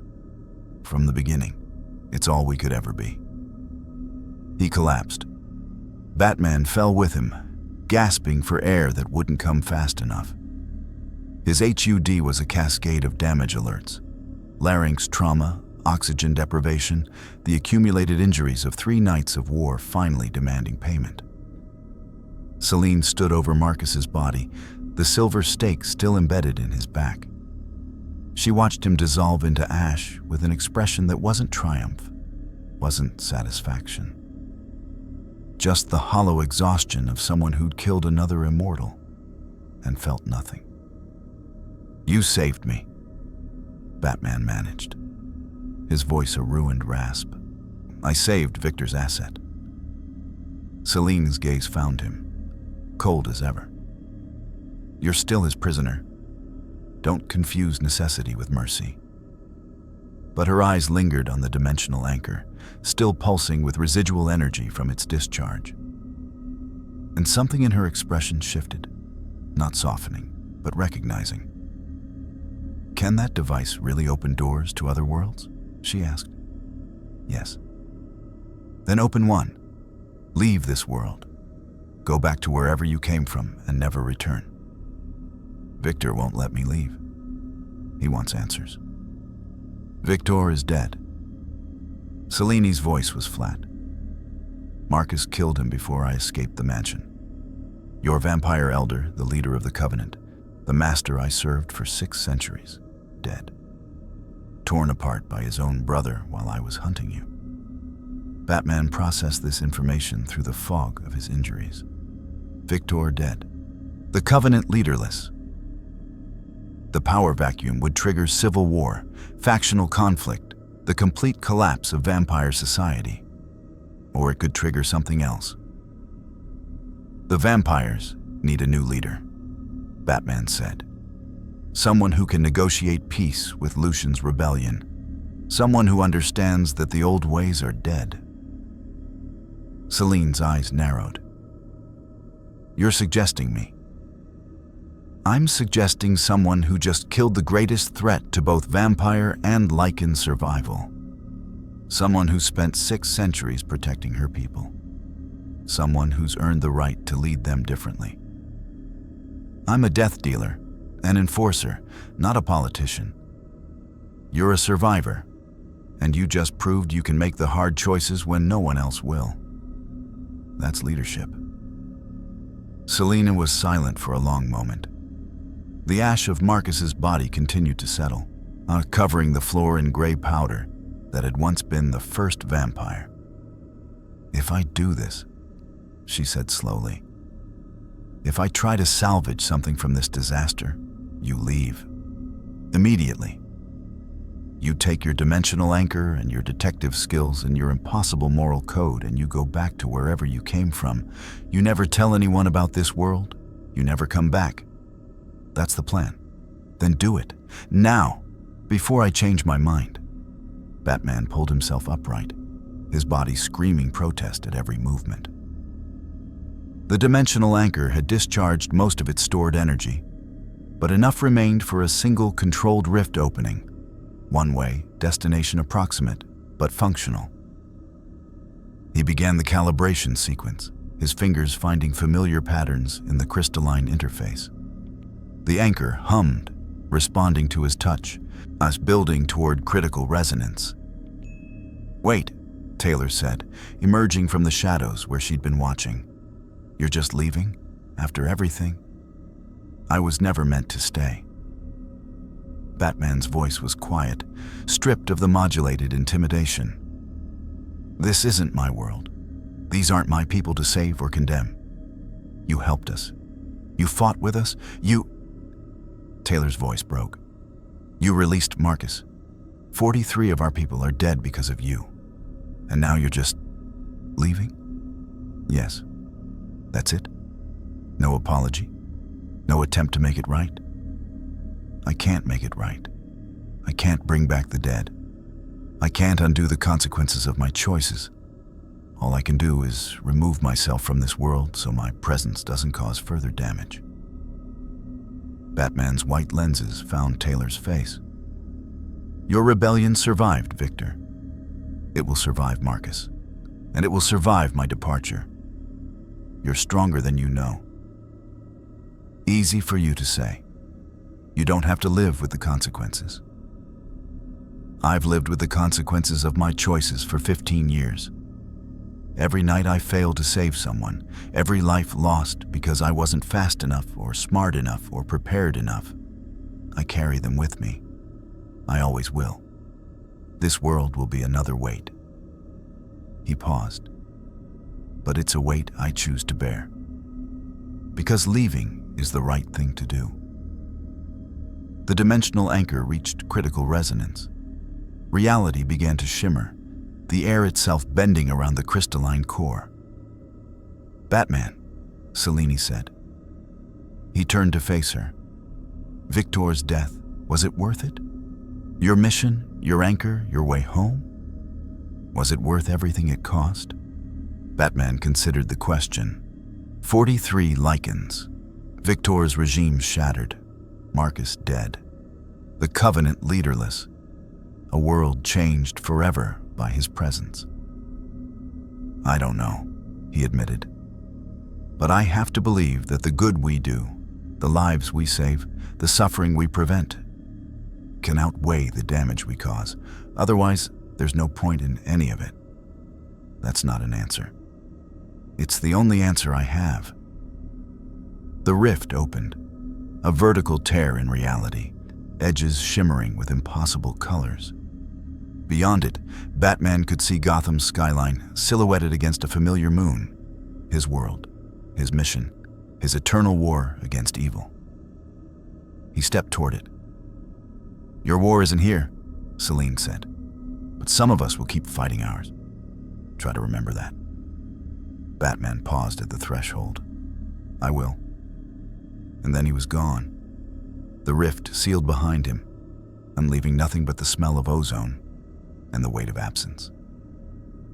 Selene stared at the empty space where the detective had stood, her expression unreadable. Taylor knelt beside Marcus's ashes, her fingers tracing patterns in the gray dust. Do you think he'll be okay? He'll survive, Selene said. That's what he does, what we all do. Will we? Selene looked at the safe house's damaged walls, the evidence of war and death and survival. Somewhere above, the sun was rising. The first dawn of a world without Victor's tyranny, without Marcus's hunger. We'll adapt, Selene said. We always do. Gotham was colder than Batman remembered. He emerged from the dimensional rift in the Batcave's primary staging area, the familiar limestone walls and high-tech consoles materializing around him like a dream. The anchor in his hand pulsed once, twice, then went dark. Its energy completely expended, its crystalline structure cracking from the strain of transporting him across dimensions. It fell apart in his fingers, shattering into inert fragments that scattered across the cave floor. Bruce stood alone in the silence, breathing air that smelled of Batmobile fuel and Alfred's furniture polish and home. His HUD was dark. The suit's systems had finally failed completely, drained by the dimensional transit and the accumulated damage of 3 nights of war. He could feel every injury now, when the adrenaline crash, leaving him trembling and nauseous. Alfred would be furious. The thought brought something that might have been a smile to Bruce's lips. He stripped off the ruined gauntlets, the cracked chest plate, the cape that was more shreds than fabric. The Batsuit had saved his life countless times, but this iteration had reached its end. He would build another. He always did. The cave's systems detected his presence, screens flickering to life with automated diagnostics and security confirmations. A timestamp appeared on the main monitor, and Bruce felt his breath catch. 72 hours. He'd been gone for 72 hours. In Underworld, it had felt like weeks. The compression of time between dimensions, relativistic effects he hadn't accounted for. 3 days. Gotham had survived 3 days without Batman. His secure comms lit up with accumulated messages. Oracle's encrypted alerts about Riddler's parole hearing. Nightwing's check-ins from Bloodhaven. Commissioner Gordon's urgent requests for consultation on a homicide case. And one message, time-stamped 48 hours ago, from Alfred. Master Bruce, I've prepared your usual breakfast. The eggs are, I regret to inform you, quite cold. I trust you have a reasonable explanation. I shall await your return with, as always, patient endurance. Bruce closed his eyes. The weight of 3 days pressed down on him, but beneath it, beneath the exhaustion and pain and guilt, there was something else. Relief. He was home. He began the post-mission documentation, his fingers finding familiar rhythms on the cave's keyboards. The dimensional anchor's fragments went into secure storage, labeled for future analysis. His suit diagnostics were cataloged for repair assessment. His injuries were documented, prioritized, treated with the cave's advanced medical equipment. And then, Bruce sat in the darkness, alone with the memories of another world. He thought of Lucian's 2 centuries of patient vengeance, the rebellion built from slavery and sustained by hope. He thought of Taylor's technical brilliance, her grief for 43 comrades she'd never see again. He thought of Selene's cold perfection, the centuries of loyalty that had ended with her executing her own progenitor because it was the right thing to do. He thought of Marcus, starving and alone, transformed by cruelty into something that could only consume. and the choice Bruce had offered him, the possibility of being more than what Victor had made him, and the hunger that had answered instead. He thought of the 43 Lycans whose deaths were written on his conscience, another weight added to the impossible burden he carried every night. Bruce Wayne sat in his cave beneath his city, surrounded by the tools and weapons and technologies of his endless war. And for the first time in 15 years, he wondered if he was fighting for the right reasons. No, not wondered. He knew his reasons. His mission was just, his methods were ethical, his war was necessary. But the question Selene had asked, was it worth everything it cost, echoed in the silence. He didn't have an answer. Maybe there wasn't an answer. Maybe the question itself was the point. To never stop asking. To never become so certain of his righteousness that he stopped examining his choices. Gotham needed Batman. The world needed Batman. But the world also needed him to carry the weight of his failures. To remember every life lost because he wasn't fast enough, or smart enough, or prepared enough. To never forget that heroes cause damage, even when they try not to. Bruce stood, his body protesting the movement. He had work to do. Reports to file, equipment to repair, a city to protect. But before he began, he pulled the dimensional anchor's largest fragment from the storage container. It was dead now, just inert crystal, no more special than the limestone walls around him. But Bruce held it anyway, feeling its weight in his palm. Somewhere, in another dimension, Selene was trying to rebuild a shattered covenant. Lucian was consolidating his rebellion's victory. Taylor was mourning her dead and planning for an uncertain future. And Batman was here, in Gotham, preparing for another night of war against the darkness. The multiverse was infinite. More stories awaited. But this one, this collision between the Dark Knight and the immortal predators of a dying world, had reached its end. Bruce returned the fragment to storage and began preparing for patrol. The Joker was still out there. Scarecrow was still developing new fear toxins. Two-Face was still spinning his coin. His war continued. But somewhere in the back of his mind, Bruce carried the memory of another battlefield, another war, another people fighting for survival against impossible odds. And he hoped they would win. The Batman returned to Gotham changed in ways even he couldn't fully articulate. The dimensional anchor had been destroyed, his path back to Underworld permanently sealed. But the memories remained. Selene's cold eyes, Lucian's burning vengeance, Taylor's grief, Marcus's final recognition that he had once been something other than hunger. Bruce Wayne processed these experiences the way he processed everything, through analysis, documentation, and integration into his tactical doctrine. He studied the anchor's fragments, attempting to reverse engineer its technology. He recorded everything he'd learned about the Corvinus strain, vampire biology, Lycan social structure. He prepared for the possibility that other dimensional travelers might follow the path he'd inadvertently opened. But some things defied analysis. The weight of 43 deaths. The guilt of releasing a monster he couldn't contain. The knowledge that his presence in another world had caused irreparable damage, even as it had helped topple a tyrannical regime. Bruce had always believed that his mission justified the collateral damage, that the lives he saved outweighed the inevitable casualties of war against evil. Underworld had challenged that belief.